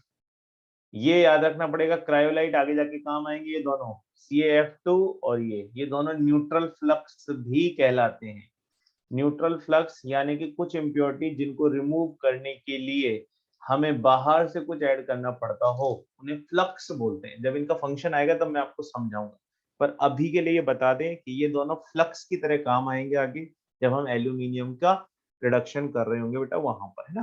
तो इन दोनों के फॉर्मूला भी याद रखने हैं, इसको हम Na3AlF6 के फॉर्म में भी याद रख सकते हैं। आपने ज्यादातर इसको इसी फॉर्म में देखा होगा। सी वाटर से किसको एक्सट्रैक्ट कर सकते हैं? जिसने अपना क्या बना रखा हो, जिसने अपना हेलाइड ओर्स बना रखा हो, तो उसकी वहां से कर सकते हैं ना बेटा। तो ये कुछ क्वेश्चंस हैं साथ साथ इनके। ऑक्साइड ओर जैसे याद करने वाले कौन से हो गए? बॉक्साइट याद करना पड़ेगा। पाइरुलोसाइड हमने देख ही लिया, KMnO4 बनाया था बेटा इससे। क्रोमाइट याद करो हमने क्या बनाया था इससे, क्या बनाया था वो? इन दोनों का कोई यूज आ चुका है पिछली बार? हाँ, MnO2 से KMnO4 बनाया था, और इससे क्या बनाया था? K2Cr2O7 potassium die. ठीक ठीक, बिल्कुल, बहुत बढ़िया, याद है आप लोगों को। Fe2O3 बहुत ही कॉमन नेम है, हेमेटाइट, आयरन का ओर है। SnO2 कैसेट्राइट, अब ये जनरल नेम है बेटा इनके ना, उस समय रख दिए होंगे लोगों ने अपने अपने हिसाब से, जगह के हिसाब से, साइंटिस्ट के हिसाब से, प्रॉपर्टी के हिसाब से। तो ये कुछ कॉमन नेम चलते जा रहे हैं, कॉमन नेम्स को भी याद करना पड़ता है। Cu2O रूबी कॉपर भी बोलते हैं या क्यूप्राइट भी बोल देते हैं। सल्फाइड और जो कि हमें कुछ ऐसी जगहों पर मिलेंगे जैसे HDS सिन्नाबार, याद रखना है। ये मतलब जिन जिन पे मैंने टिक किया है वो हमें याद रखना है, क्योंकि वो एनसीईआरटी में भी है और उनपे पूछे जाने की भी डायरेक्ट प्रॉपर्टी। हाँ, गैलेना ये आ गया, PBS, galena, PBS, ZNS, zinc blende. Sulphide वाले तो बहुत ही इंपॉर्टेंट है, क्योंकि उनके नाम ही बड़े अजीब अच्छे भी हैं और अजीब से भी, कैची एकदम से पकड़ में आ जाते हैं। CuFeS2, कॉपर पाइरेटिस, Ag2S, इसको हम अर्जेंटाइट भी बोलते हैं या सिल्वर ग्लैंस भी बोलते हैं। ऑक्सीजनेटेड और नाइट्रेट और ये चिली सॉल्टपीटर और इंडियन सॉल्टपीटर याद करो कहाँ बनाया था, कहाँ पे काम में लिया था इनको? हाँ, काम में कहाँ लिया था आप बताओ जल्दी से, अगर पीवी ब्लॉक में कुछ याद आ रहा हो। कोई सॉल्वे वॉल्वे में काम में नहीं लिया था, सब गलत, कुछ याद नहीं है तुम लोगों को। हाँ, अभी ये बोली एक बच्चा, ये शांतनु सही बोला, सर नाइट्रिक एसिड, पुष्मिता भी सही बोली, बहुत बढ़िया। हमने नाइट्रिक एसिड बनाया था, भूल गया आप लोग। हमने कहा था या तो NaNO3 ले लो या फिर KNO3 ले लो, उसकी रिएक्शन किंग ऑफ एसिड से कराओ H2SO4 से, तब HNO3 बना था।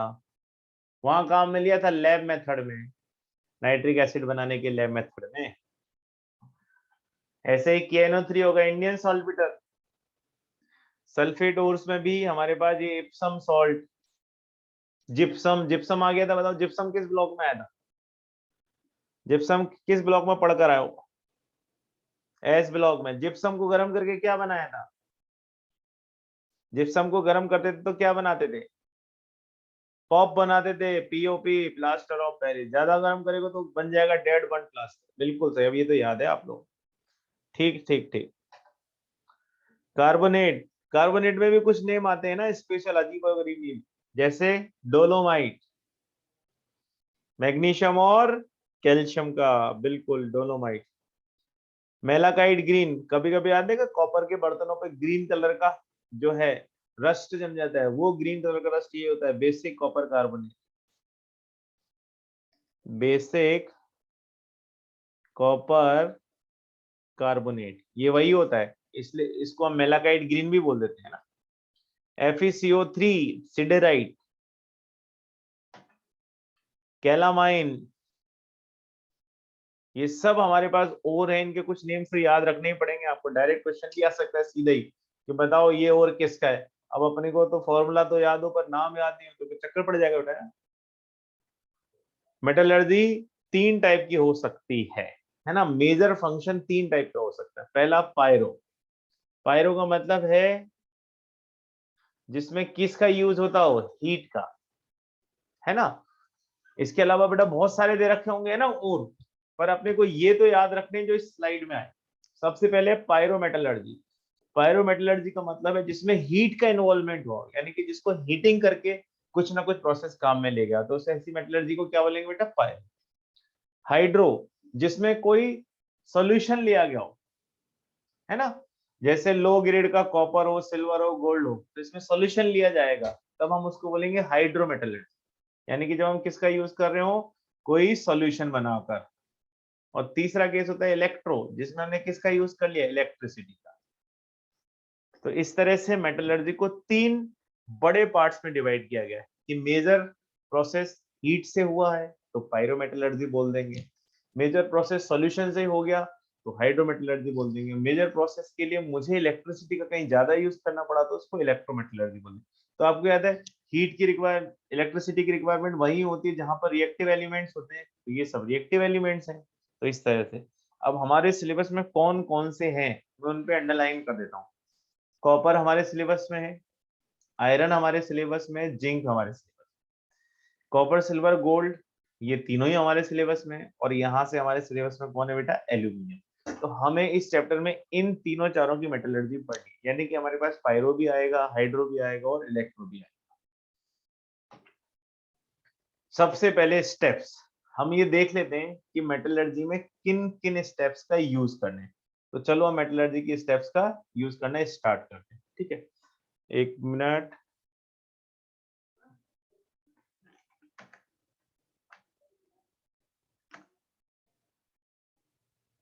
हाँ, तो देखो स्टेप्स में यहाँ पे लिख देता हूं।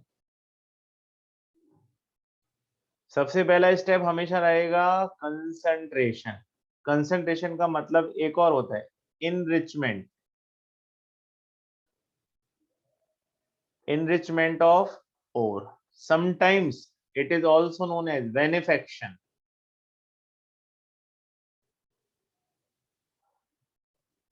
अगर मैं, ठीक है, इसमें से बहुत सारे क्वेश्चन नहीं आते हैं, इसमें से एक क्वेश्चन आ जाए तो बहुत ही अच्छा है, नहीं तो इन चैप्टर्स में से क्वेश्चन बहुत कम आते हैं बेटा। S block, hydrogen, metallurgy, D और एफ, इनमें से बहुत कम क्वेश्चन आते हैं क्योंकि इनका इंक्लूजन कहीं ना कहीं हो चुका है। जैसे एस ब्लॉक और हाइड्रोजन हम मोस्टली आयनिक कंपाउंड्स के साथ आ जाते हैं, हाइड्रोजन में हाइड्रोजन बॉन्डिंग वहां चला जाता है, केमिकल बॉन्डिंग में आयनिक बॉन्ड में एस ब्लॉक आ जाता है ना। डी में से कुछ क्वेश्चन पूछे जा सकते हैं, मेटलर्जी में से एक क्वेश्चन आने की पूरी पॉसिबिलिटी रहती है, तो बहुत कम क्वेश्चन आते हैं। आप एक्सरसाइज तो देख ही रहे होंगे इनकी कितनी कम है। तो सबसे पहला स्टेप है कंसंट्रेशन। अगर मैं मिले हुए ओर में से, जो ओर मुझे मिला उसमें से कुछ अर्थली इंप्योरिटीज हटा दूं, कुछ मिट्टी हटा दूं, कुछ दूसरा छोटी मोटी इंप्योरिटी हटा दूं, तो उससे किसकी कंसंट्रेशन बढ़ जाएगी, ओर की कंसंट्रेशन बढ़ जाएगी। तो इस तरह से जब ओर की कंसंट्रेशन बढ़ जाती है तो उसी को हम बोलते हैं concentration of ore, enrichment of ore, ठीक है, या फिर बेनिफेक्शन ऑफ ओर, है ना। तो बेटा इस चैप्टर में से क्वेश्चन आने का मतलब ऐसा नहीं है कि बहुत ज्यादा क्वेश्चन आते हैं, हमारे पास वो चार ही चैप्टर इंपॉर्टेंट होते हैं। पीटी हमारा इंपॉर्टेंट है, केमिकल बॉन्डिंग इंपॉर्टेंट है, केमिकल कोऑर्डिनेशन कंपाउंड इंपॉर्टेंट है, और मेटलर्जी ये एक पी ब्लॉक, इनके क्वेश्चंस ही सबसे ज्यादा आते हैं ना। तो इनका क्वेश्चन तो कम आता है, पर एक बार अगर हम पढ़ लेंगे तो हमारा फायदा ये होगा कि अगर कोई क्वेश्चन आ भी गया तो हम उसको अटेम्प्ट तो करेंगे, और हम बिल्कुल सही से अटेम्प्ट करेंगे अगर एक बार ध्यान से पढ़ लेंगे तो बेटा, है ना। हाँ, हर साल एक क्वेश्चन आता है भाई मेटलर्जी में, बिल्कुल सही बोल रहे हैं कि आता तो है। अब वो एक क्वेश्चन के लिए पढ़ना तो पड़ेगा ना थोड़ा बहुत भी अपने को, तो एक दो बार अपन सुन लेंगे, एक बार मैं बोलूंगा, एक बार आप खुद से भी पढ़ लेंगे, तो अपना वो क्वेश्चन जरूर हो जाएगा। तो पहला स्टेप हो गया कंसंट्रेशन। अब लो भाई दूसरा स्टेप, जब कंसंट्रेशन हो गया तो फिर हम उसका करते हैं ऑक्सीडेशन, यानी कि किसी भी कैटेगरी का ओर हो, हमें उसको किस में कन्वर्ट करना है, ऑक्साइड में कन्वर्ट करना है ना। तीसरे नंबर पे बेटा हम उसका करेंगे रिडक्शन, यानी कि उस ऑक्सीजन को हटा देंगे। हमारा मेन पर्पस था कि जो मेटल है वो सब कुछ छोड़ के ऑक्सीजन के साथ बाहर आ जाए। फिर जब वो ऑक्सीजन के साथ बाहर आया तो फिर हमने ऑक्सीजन ही हटा दी। तो इस तरह से हम करेंगे ना, ठीक है। फोर्थ, अब लास्ट हमारे पास आता है रिफाइनिंग। रिफाइनिंग या जिसको हम बोलते हैं प्योरिफिकेशन, यानी कि हम ओर को, मतलब फाइनली मेटल मिल गया, उसमें से ऑक्सीजन भी हटा दी, फिर भी थोड़ी बहुत इंप्योरिटी रह जाती है, तो उसको साफ करने के लिए हम फाइनल उसको किस प्रोसेस में ले जाते हैं बेटा, प्योरिफिकेशन प्रोसेस में ले जाते हैं। तो these are 4 steps in metallurgy. तो सबसे पहले हो गया कंसंट्रेशन। कंसंट्रेशन में क्या हो गया बेटा, to increase the concentration of ore की कंसंट्रेशन बढ़ाना। ओर की कंसंट्रेशन कैसे घटाए, कैसे बढ़ाएंगे, इंप्योरिटी को कम कर दें। दूसरा है कैल्सिनेशन रोस्टिंग। कैल्सिनेशन रोस्टिंग किसका पार्ट है, ऑक्सीडेशन का, यानी कि मेटल ऑक्साइड बनाने के लिए हम उसका क्या करेंगे, या तो कैल्सिनेशन करेंगे या फिर रोस्टिंग करेंगे। फिर फाइनली थर्ड नंबर पे क्या कर देंगे, उसका रिडक्शन कर देंगे, यानी कि हम मेटल निकाल देंगे, किससे, मेटल ऑक्साइड। तो इस तरह से हम उसका रिडक्शन कर देंगे। और रिफाइनिंग, फाइनली जो हमें मेटल मिला उसमें थोड़ी बहुत इंप्योरिटी हो उन्हें भी दूर करने के लिए हम क्या करेंगे, फाइनल स्टेप में ले जाएंगे, और वो फाइनल स्टेप अपने पास होगा रिफाइनिंग वाला। ठीक है, चलिए आगे बढ़ते हैं। Two types of concentration. अब कंसंट्रेशन के दो मेथड होते हैं, फिजिकल, केमिकल। तो सबसे पहले हम किसकी बात करते हैं बेटा, फिजिकल, फिर हम किस पे चलेंगे, केमिकल पे, है ना।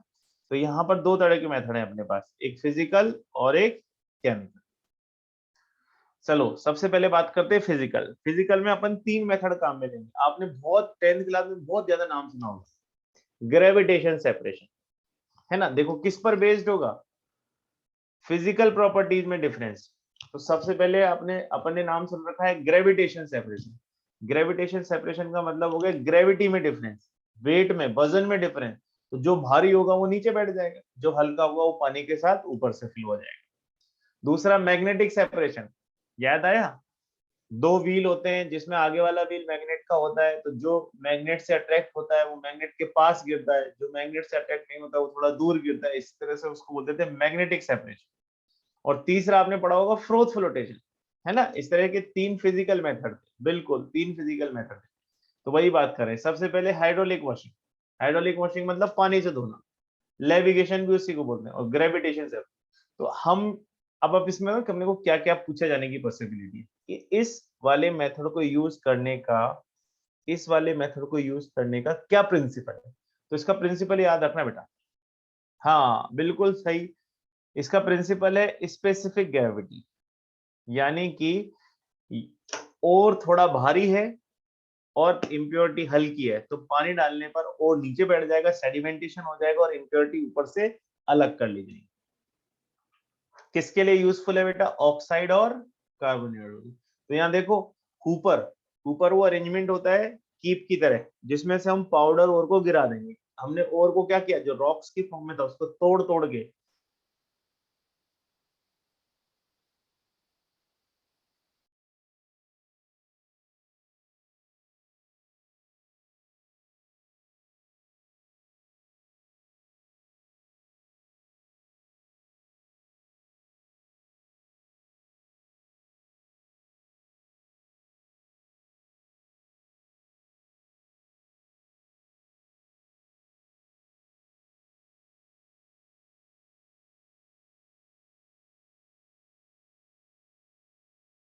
निकल गए और पार्टिकल्स हैवी होते हैं।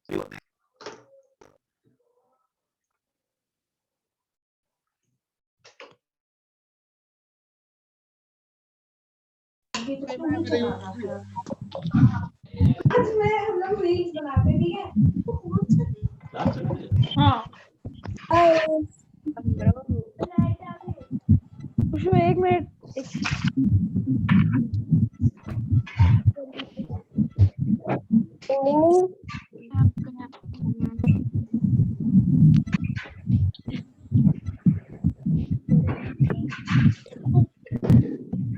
हो रहा है।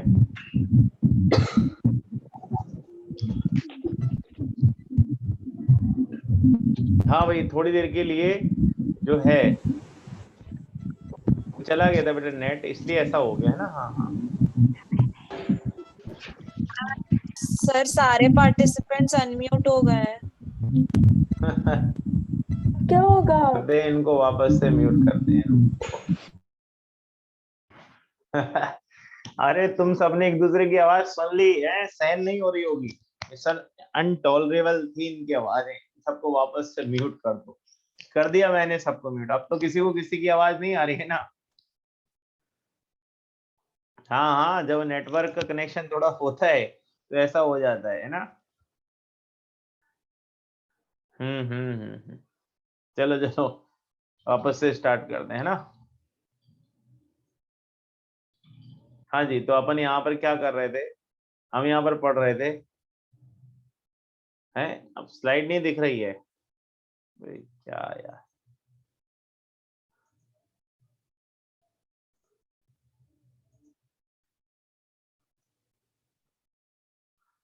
देखो देखो अभी स्लाइड दिख रही है क्या?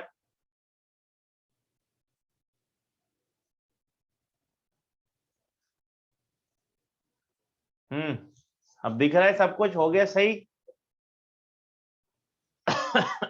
हाँ ठीक है ठीक है। तो अब हमने क्या किया कि जैसे मान लीजिए ये है, नीचे से वाटर थ्रो किया है ना प्रेशर से, ऊपर से पाउडर और को गिराया, तो जो चीज भारी होगी वो नीचे बैठ जाएगा, यानी कि और पार्टिकल्स पे settle down at the bottom, और इम्प्योरिटीज ऊपर होंगी तो वो ऊपर से दूसरे उसमें अलग हो जाएंगी। तो इस तरह से हम ग्रेविटेशन मेथड का यूज करके यहाँ पर इनको अलग अलग करेंगे। ठीक है, चलो अब अगले मेथड की तरफ बढ़ते हैं। अच्छा याद रखिए किस किस के लिए यूज होगा बेटा, ऑक्साइड भारी, और कौन कौन से होते हैं, ऑक्साइड और भारी होता है, कार्बन जहां ऑक्सीजन होगी वो भारी हो जाएगा, तो ऑक्साइड और के लिए यूज करेंगे, और कार्बोनेट और हाइड्रोक्साइड। फ्रोथ फ्लोटेशन मेथड, ये थोड़ा इंपॉर्टेंट मेथड है, इसमें आएंगे टर्म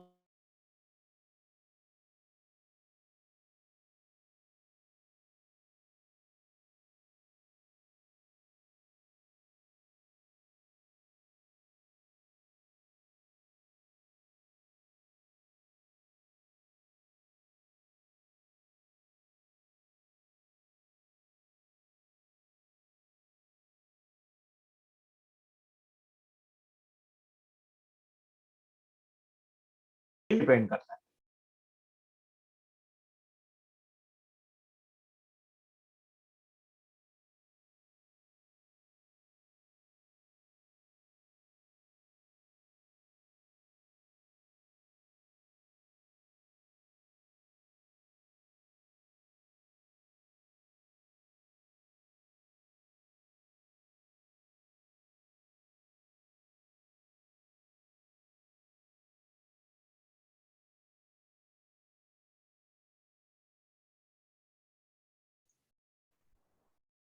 हाँ बेटा मुझे भी दिख रहा है कि ये बार बार जो है अपना कनेक्शन लॉस हो रहा है, नेटवर्क का इशू चल रहा है, इस वजह से ऐसा हो रहा है ना। अभी आपको दिख गई होगी, देखिए।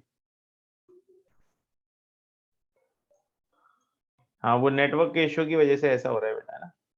फ्रोथ फ्लोटेशन अभी आ गया होगा, सारी चीजें देखो, मेरी आवाज भी आ गई होगी और ये सारी बातें सही सही हो गई होंगी। हाँ ठीक है, एक बार और इश्यू आया तो फिर हाँ तुम्हारा नेट सही है बिल्कुल, हमारा ही नेट गड़बड़ है बस।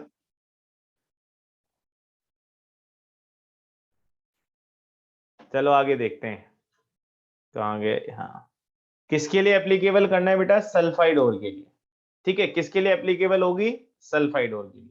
अब यहाँ ध्यान से समझना बेटा, अब आप यहाँ पर इस डायग्राम को समझना है ना, नहीं आज नहीं होगा चैप्टर, एक क्लास और लगेगी थोड़ी देर की, तो वो लगवा देंगे, ठीक है। अब आ जाओ यहाँ पर, मेरे को है ना कोई भी एडवाइस मत करो कि मुझे क्या लगवाना है, ये मेरा कनेक्शन नहीं है भाई, ये नेट, ये है पूरे कोटा में ही प्रॉब्लम चल रहा है, थोड़ा बहुत हो जाता है, इतनी सारी क्लासेस इसका चलती है ना। देखो अब एक साइड से हम क्या क्या इसमें करेंगे, एक साइड से हम इसमें पाउडर और गिराएंगे, ऑयल गिराएंगे और वाटर। ऑयल इसलिए गिराएंगे, ऑयल का यूज इसलिए करेंगे ताकि हमारा जो ओर है वो किससे गीला हो जाए, वो हमारा ओर गीला हो जाए, किससे बेटा, ऑयल से, और इम्प्योरिटी किससे गीली हो जाए, पानी से। तो इस तरह से यहाँ पर हमने इन सबको मिक्स करके इसमें डाल दिया। अब क्या होगा, यहाँ पर देखो नीचे आपको है ना एक ऐसा इक्विपमेंट नजर आएगा, पंखे जैसा। वो इक्विपमेंट का काम क्या है, उस इक्विपमेंट का काम है कि इस तरह से घुमाना, ताकि सारा मिक्सचर घूमता रहे, ज्यादा से ज्यादा फ्रोथ बनते रहे, ठीक है।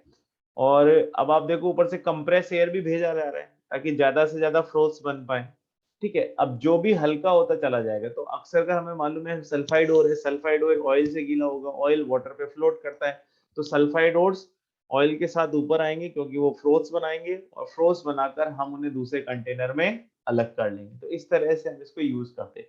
इसमें इंपॉर्टेंट है टर्म्स कि किसका क्या यूज है, ठीक है। नहीं नहीं, संडे को कोई क्लास नहीं ले रहे बाबा, है ना, संडे को कोई क्लास नहीं लेते, अपन लेंगे मंडे को, बस वो एक आखिरी क्लास है, वो भी थोड़ी देर की, 1 घंटे में हो जाएगी पूरी, इतनी लंबी क्लास भी नहीं लगेगी, बस थोड़ा बहुत ये पूरा हो जाए, याद है ना। एजेंट यूज, ये इंपॉर्टेंट है। सबसे पहले फ्रोथर, फ्रोथर का मतलब होता है कौन कौन झाग बनाएगा, कौन कौन यहाँ पर क्या बनाएगा, फ्रोथ्स बनाएगा। तो फ्रोथ्स बनाने में हम लेंगे काम में पाइन ऑयल, यूकेलिप्टस ऑयल या फिर फैटी एसिड। तो these are used for making froths, froth बन गए। दूसरा एक ऐसा भी तो चाहिए जो ओर के पार्टिकल्स को कलेक्ट करे, अलग अलग जगह जाकर, मान लीजिए ओर पार्टिकल 10 पार्टिकल सब मिक्स हो रहे हैं, तो उनको वहां से पिक करना, यानी कि कलेक्ट करने का काम करने के लिए हम क्या लेंगे बेटा, एक कलेक्टर। कलेक्टर का काम क्या होगा, जाकर उनसे चिपक जाएगा। जैसे आप याद करो, हम यहाँ पर काम में ले रहे हैं सोडियम इथाइल जेंटेट। तो सोडियम इथाइल जो जेंटेट होता है वो कुछ इस तरह का होता है, जैसे उसमें एक आर तो ग्रुप होता है नॉन पोलर, है ना, और उससे इस तरह से ग्रुप जुड़ा होता है ये पोलर। अब ये जो पोलर वाला पार्ट है, आगे वाला पार्ट है, ऐसे समझ लो, ये आगे वाला पार्ट पोलर है, ये टेल वाला पार्ट नॉन पोलर है।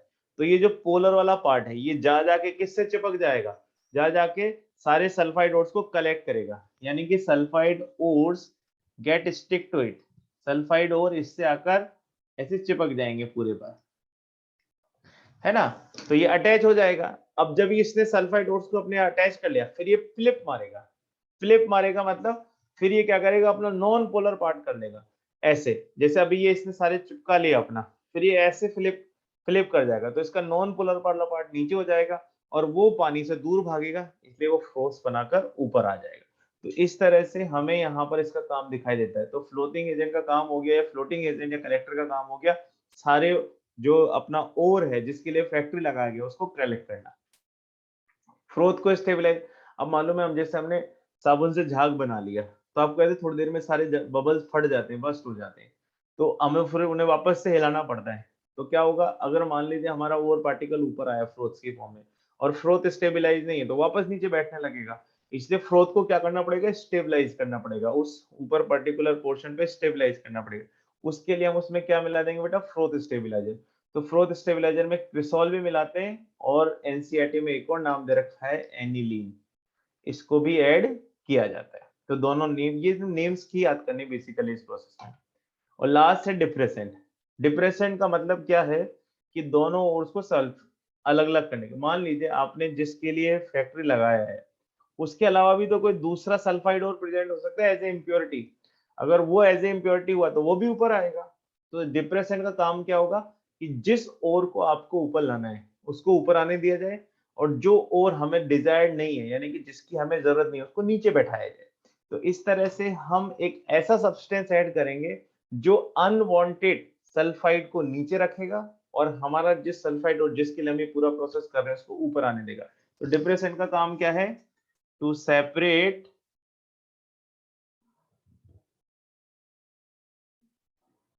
सल्फाइड ओर्स, यानी कि वो अपने काम के ओर को दूसरे सल्फाइड ओर से क्या रखेगा, दूर रखेगा।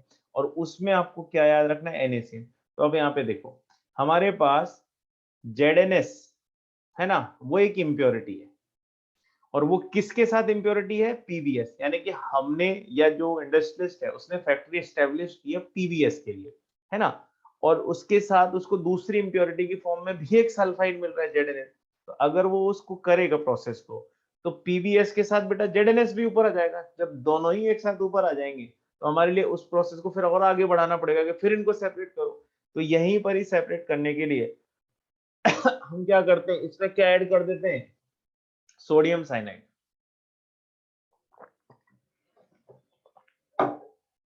मतलब कि हम इसमें ऐड कर देते हैं एक डिप्रेसेंट। अब क्या काम करेगा डिप्रेसेंट, डिप्रेसेंट इस ZnS से रिएक्ट कर जाएगा और इसका एक कॉम्प्लेक्स बना के उसको वहीं डिसॉल्व कर देगा। देखो आप NaCN को ऐड किया, वो PBS और ZnS की इस इंप्योरिटी में से किसको कैच कर लेगा, ZnS को। अब आपको यहाँ पे ध्यान से देखो, Zn किस ब्लॉक से आता है, D ब्लॉक से। Zn बेटा किस ब्लॉक से आता है, D ब्लॉक से। और यहां पर आपको दिखाई दे रहा है लिगेंड। तो जैसे ही लिगेंड को कोई D ब्लॉक का एलिमेंट दिखाई दिया, दोनों एक दूसरे को फटाफट देख लेंगे और क्या बनाना चालू कर देंगे, कॉम्प्लेक्स बनाना चालू कर देंगे। इस तरह से हमने क्या किया, जो हमारी अनवांटेड टाइप की इंप्योरिटी थी उसको सेपरेट करने के लिए यहाँ पर एक नए एजेंट का यूज किया, और उसी नए एजेंट को हम क्या बोलते हैं बेटा, यहाँ पे डिप्रेसेंट। डिप्रेसेंट का काम क्या हो गया कि वो जो अनवांटेड सल्फाइड था उसको ऊपर नहीं जाने देना, उसको डिप्रेस करना, उसको वहीं पर नीचे सेटल डाउन कर देना। सेटल डाउन करने के लिए वो क्या करेगा बच्चे, उसके साथ कॉम्प्लेक्स बनाएगा।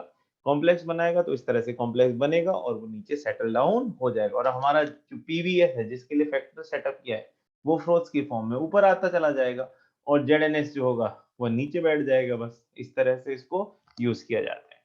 तो वही प्रॉपर्टी है, D ब्लॉक के एलिमेंट्स की कॉम्प्लेक्स बनाने की टेंडेंसी और साइनाइड की कॉम्प्लेक्स बनवाने देने की टेंडेंसी, उसी का यूज कर रहे हैं यहाँ पे। तो ये हमें 4 नेम याद रखने हैं, फ्रोथर, कलेक्टर, स्टेबलाइजर और एक डिप्रेसेंट।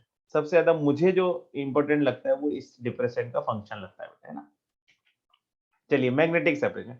मैग्नेटिक सेपरेशन में आपको याद है ऐसे दो व्हील होते हैं, कॉन्वेयर बेल्ट से कनेक्टेड होता है, ऊपर से पाउडर ओर को गिराते हैं। जो नॉन मैग्नेटिक होगा वो दूर गिरेगा, जो मैग्नेटिक होगा वो पास गिरेगा। तो ऐसे ओर्स जिनमें मैग्नेटिक प्रॉपर्टीज का डिफरेंसेस हो, तो ये किस पे डिपेंडेंट है, डिफरेंस इन मैग्नेटिक प्रॉपर्टी, यानी कि ओर और इम्प्योरिटी के मैग्नेटिक प्रॉपर्टीज में डिफरेंसेस हो। टू सेपरेट, किसको काम सेपरेट करने के काम आएगा, P ब्लॉक को, किससे, ट्रांजिशन। ट्रांजिशन में आपको याद ही है कि कौन सी प्रॉपर्टी होगी, ट्रांजिशन में थोड़ी सी मैग्नेटिक प्रॉपर्टी ज्यादा होती है।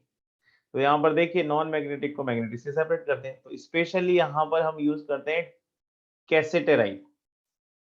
कैसेटाइट को दूर करते हैं ट्रांजिशन, यानी कि वोल्फ्रेमाइट्स, इन दोनों से दूर करने के लिए। ये वोल्फ्रेमाइट है बेटा, है ना,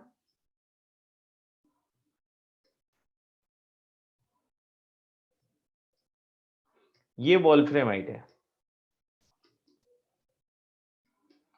ये इम्प्योरिटी है, और ये इम्प्योरिटी नेचर में कैसी है, मैग्नेटिक है। और ये मेरे पास कैसा है बेटा, नॉन मैग्नेटिक। तो जब मैं इसको यहाँ पर प्लेस करूंगा तो यहाँ पर मुझे कौन मिलेगा, SnO2 टिन स्टोन, या जिसको मैंने कैसेटेराइट बोला था थोड़ी देर पहले। और यहाँ पर हमें मैग्नेटिक इम्प्योरिटीज मिल जाएंगी। मैग्नेटिक इम्प्योरिटीज की फॉर्म में हमें क्या मिल जाएगा, wolframite. Wolframite is a mixture of manganese and irons WO4 particles. तो इस तरह से ये मेरी इम्प्योरिटीज हैं। इम्प्योरिटीज बेटा मेरी यहाँ पर दूर हो गई, जो नेचर में मैग्नेटिक थी, और मेरा जो ओर है वो नॉन मैग्नेटिक है, वो अलग हो जाएगा। इस तरह से हम मैग्नेटिक प्रॉपर्टी को नॉन मैग्नेटिक से दूर करते हैं। फॉर एग्जाम्पल ये रहा टिन स्टोन या कैसेटेराइट, जिसमें किसकी इम्प्योरिटीज होती हैं, वोल्फ्रेमाइट। तो ये मैंने अभी बोल ही दिया कि टिन स्टोन जो है वो तो नॉन मैग्नेटिक है और वोल्फ्रेमाइट मैग्नेटिक होता है। क्रोमाइट ओर, उसमें किसकी इम्प्योरिटी होती है, SiO2 की। इस बार ये जो ओर है ये मैग्नेटिक है और इम्प्योरिटी मेरी क्या है, नॉन मैग्नेटिक। तो इस तरह से मैग्नेटिक मटेरियल को नॉन मैग्नेटिक मटेरियल से दूर करने के लिए इस मेथड को काम में लिया जाता है बेटा, है ना। चलिए अब आगे देखते हैं केमिकल सेपरेशन, ये इंपॉर्टेंट मेथड है ना, पहली बार हम यहाँ पे यूज करते हैं और इसका दूसरा नाम है लीचिंग।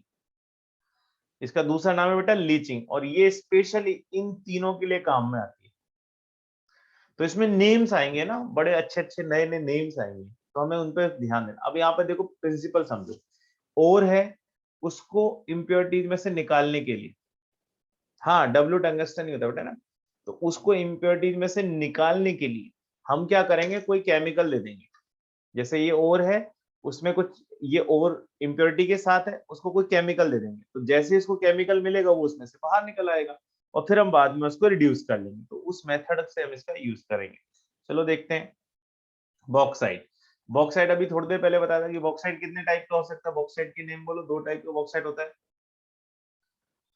एक रेड और एक व्हाइट। रेड में किसकी इंप्योरिटी, रेड बॉक्साइट में बताओ कौन मेजर इंप्योरिटी है। हाँ आयरन के ऑक्साइड की, बहुत बढ़िया। और व्हाइट में, व्हाइट बॉक्साइट में SiO2, बिल्कुल बिल्कुल, बहुत अच्छा, ध्यान से सुनना है। रेड बॉक्साइट ये इंप्योरिटी है Fe2O3, है ना। सबसे पहले कौन सा प्रोसेस यूज करेंगे बेयर्स, मैं यहाँ लिख देता हूँ। बॉक्साइट के लिए अगर आपके पास रेड हो तो क्या प्रोसेस यूज होगा, और व्हाइट हो तो क्या होगा। रेड के लिए पहले तो मैं यूज करूंगा बेयर, और फिर उसके बाद यूज करूंगा हॉल्स, और व्हाइट के लिए मैं यूज करूंगा बेटा सरपेक्ट, ठीक है। हाँ तो देखो Al2O3 ये मेरा और है, मैंने यहां पर एक रिएजेंट यूज किया, रिएजेंट ने इसके साथ रिएक्ट किया। अब यहाँ पे ये रिएक्शन अपन पढ़ के आए हैं एस ब्लॉक में, ये रिएक्शन हम किसमें पढ़ के आए थे, एस ब्लॉक में। दोबारा से बता देता हूँ, NaOH की रिएक्शन हो रही है इसके साथ, दोनों मिलजुल कर एक कंपाउंड बनाएंगे। और आप याद करो उसमें हमने किसको रिलीज कर दिया था, H2 को रिलीज कर दिया था। किसको रिलीज कर दिया था, H2 को। तो यहाँ पर एल्यूमिनेट बना था, है ना, बिल्कुल सोडियम मेटा एल्यूमिनेट। कैसे बना था, मैंने बोला था आपको कि ये एम्फोटेरिक है, NaOH में से H release, O will attack on amphoteric metal, और एम्फोटेरिक मेटल के साथ वो एक कॉम्प्लेक्स बनाएगा, और वो कॉम्प्लेक्स अपने को कुछ इस तरह से बनाना है कि उसको बैलेंस करने के लिए सोडियम का यूज करेंगे। तो यहाँ पर जो कॉम्प्लेक्स बनेगा वो एक एनायनिक कॉम्प्लेक्स बनेगा, और उसको बैलेंस करते हैं कैटायन से। तो यहाँ पर इस तरह से अपन ने बनाया था, याद करिए, याद आ गया होगा आपको, हमने इस ब्लॉक में पढ़ चुके हैं बहुत ध्यान से। ये है सोडियम मेटा एल्यूमिनेट। अब इसको और पानी दे दिया, तो एल्यूमिनेट किस में कन्वर्ट हो गया, हाइड्रोक्साइड में। वाटर में होता है H+ और OH-, तो OH- किसके साथ चला गया, सोडियम के साथ, और H+ इसमें आके जुड़ गया, तो मुझे क्या मिल गया, हाइड्रोक्साइड। अब इस हाइड्रोक्साइड को मैं हीट करूं, खूब हीट करूं, तो ये अल्टीमेटली क्या बना देगा, Al2O3, water will be remove. इसी को हम क्या बोलते हैं, alumina. This is known as alumina. तो इस तरह से मैं इसको बना सकता हूं, Fe2O3 basic, NaOH basic, basic से बेसिक कोई रिएक्शन नहीं करेगा, है ना, बेसिक से बेसिक कोई रिएक्शन नहीं करेगा। इसलिए हमने ऐसा रिएजेंट डाला जो ओर में जाके सिर्फ ओर से ही रिएक्ट करे, इम्प्योरिटी को छोड़ दे और ओर को बाहर पकड़ ले। तो ओर को बाहर पकड़ लाने के लिए हमने NaOH मिलाया, NaOH ने जाके किससे रिएक्ट कर लिया, Al2O3 से। NaOH बेसिक होता है और Al2O3 एम्फोटेरिक होता है, दोनों ने रिएक्ट करा, एक कॉम्प्लेक्स बनाया, बाहर आके उस कॉम्प्लेक्स को हमने और थोड़ा सा पानी दिया, तो उसने अपना एक हाइड्रोक्साइड बना लिया, उस हाइड्रोक्साइड को गर्म करके हमने ये बना लिया, ठीक। सेम प्रोसेस होगा हॉल्स में, बस यहाँ पे रिएजेंट कौन आ जाएगा, Na2CO3। यानी कि हॉल्स में और इसमें एक ही डिफरेंस है, वहां पर हमने किस रिएजेंट का यूज किया, NaOH का, यहाँ पर हम किसका यूज करेंगे बेटा, Na2CO3। अब देखो Na2CO3 वाटर में जाएगा, ऐसे समझ लो, हॉल्स के बारे में बात कर रहा हूं मैं, ध्यान से देखिएगा कैसे याद करेंगे, वापस वही रिएक्शन हो जाएगी। Na2CO3 थोड़ा सा वाटर है, क्या बनाएगा बेटा, NaOH प्लस H2CO3 और यही तो NaOH वापस इस पे रिएक्ट कर रहा है और क्या बना रहा है, देखो सोडियम एटम मिले। यानी कि इस वाले पार्ट को मैं क्या लिख सकता हूं कि सर ये वाला पार्ट हम उसको ऐसे भी लिख सकते हैं कि ये NaOH प्लस H2CO3 है ना, ये वाला पार्ट जो मैंने यहाँ पर एक्सप्लेन किया। और यही NaOH इस पे अटैक करेगा बेटा, और जब ये NaOH इस पे अटैक करेगा एल्यूमिनेट बनाएगा, फिर हम वापस से उससे हाइड्रोक्साइड बनाएंगे, हाइड्रोक्साइड को हीट करेंगे तो ये फाइनली एल्यूमिना का फॉर्मेशन कर लेगा। तो इस तरह से हमने यहाँ पर केवल रिएजेंट अलग अलग लिए हैं। पहले वाले केस में NaOH था तो बेयर्स प्रोसेस पूछा, दूसरे वाले केस में बेयर्स अब हॉल प्रोसेस है तो उसने NaOH की जगह किसका यूज कर लिया, Na2CO3 का। अब Na2CO3 में से हम याद है कि जैसे ही वाटर वाटर में जाएगा NaOH बनाएगा, तो बेसिकली रिएक्शन तो NaOH की हो रही है, पर स्टार्टिंग में रिएजेंट्स अलग अलग लिए हुए हैं इसलिए ऐसा बोला जा रहा है बस, ठीक है। बाकी देख लो आप, रिएक्शन एग्जैक्टली सेम है, दोनों में ही पहले एल्यूमिनेट बना और एल्यूमिनेट से फाइनली फिर हमें ऑक्साइड, है ना। Fe2O3 NaOH से कोई रिएक्शन नहीं करता, ठीक है, ये हमें पहले से ही पता था। आ जाओ नेक्स्ट, व्हाइट बॉक्साइड किसकी इंप्योरिटी होगी बेटा, SiO2। कैसे दूर करेंगे, सरपैक मेथड। अब सरपैक मेथड में देखो नाइट्रोजन है तो Al2O3 सबसे पहले नाइट्रोजन इससे रिएक्ट करेगा, रिएक्ट करके इसका क्या बना देगा, नाइट्राइड, Aln बन गया। फिर आप इसको क्या कर दो, हाइड्रोलाइज, हाइड्रोलाइज करने पर AlOH3 बन जाएगा। हमने पढ़ रखी है ये प्रोसेस कि सर जब किसी भी नाइट्राइड को हाइड्रोलाइज कराते हैं तो वो अपना NH3 बनाता है और हाइड्रोक्साइड या फिर ऑक्सी एसिड कुछ भी बन सकता है, डिपेंड करता है सेंट्रल एटम मेटल है या नॉन मेटल है। फिर उसके बाद आप इसको दोबारा गर्म करो तो ये फाइनली क्या बनेगा, Al2O3। तो वही प्रोसेस है, मैंने शॉर्ट में लिख दिया, यहाँ देखते हैं। Al2O3 नाइट्रोजन से रिएक्ट करेगा, सबसे पहले बनाएगा बेटा नाइट्राइड और क्या निकल गया, H2O, ठीक है। जैसे यहाँ पर क्या भी बन गया बेटा, H2O बना है, ठीक है। 1800 डिग्री पर ये रिएक्शन हो रही है। फिर हमने उसको पानी ऐड किया उसमें, अब जैसे ही उसमें वाटर ऐड करोगे यानी कि हाइड्रोलाइसिस हो जाएगा, हाइड्रोलाइसिस करोगे तो AlH मतलब एल्यूमिनियम का हाइड्रोक्साइड NH3 बन गया, और आप एल्यूमिनियम के हाइड्रोक्साइड को गर्म कर दोगे तो वो एल्यूमिना बना लेंगे। कार्बन का काम क्या है, सर कार्बन एक रिड्यूसिंग एजेंट है और वो सिलिकॉन में से ऑक्सीजन खींच देगा, शक कर लेगा, और जैसे ही सारी ऑक्सीजन खींच देगा तो सिलिकॉन रिड्यूस होके बाहर हो जाएगा और हमें CO2 की फॉर्म में ऐसे अलग हो जाएगा। तो इसका मतलब कार्बन का यूज SiO2 की इम्प्योरिटी में से ऑक्सीजन खींचना था, और नाइट्रोजन का यूज उसको आगे जाके पहले नाइट्राइड बनाना था, और नाइट्राइड से फिर हम क्या करेंगे, उसका जो है हाइड्रोलाइसिस करा के फाइनली AlH3 बना लेंगे और उसको हम हीट करेंगे तो वो फाइनली किस में कन्वर्ट हो जाएगा बेटा, एल्यूमिना। तो इस तरह से हमने बॉक्साइट का क्या कर लिया बेटा, बॉक्साइट का हमने लीचिंग कर ली। लीचिंग करने के लिए बॉक्साइट के कितने मेथड हो गए, वापस से देख लो स्लाइड।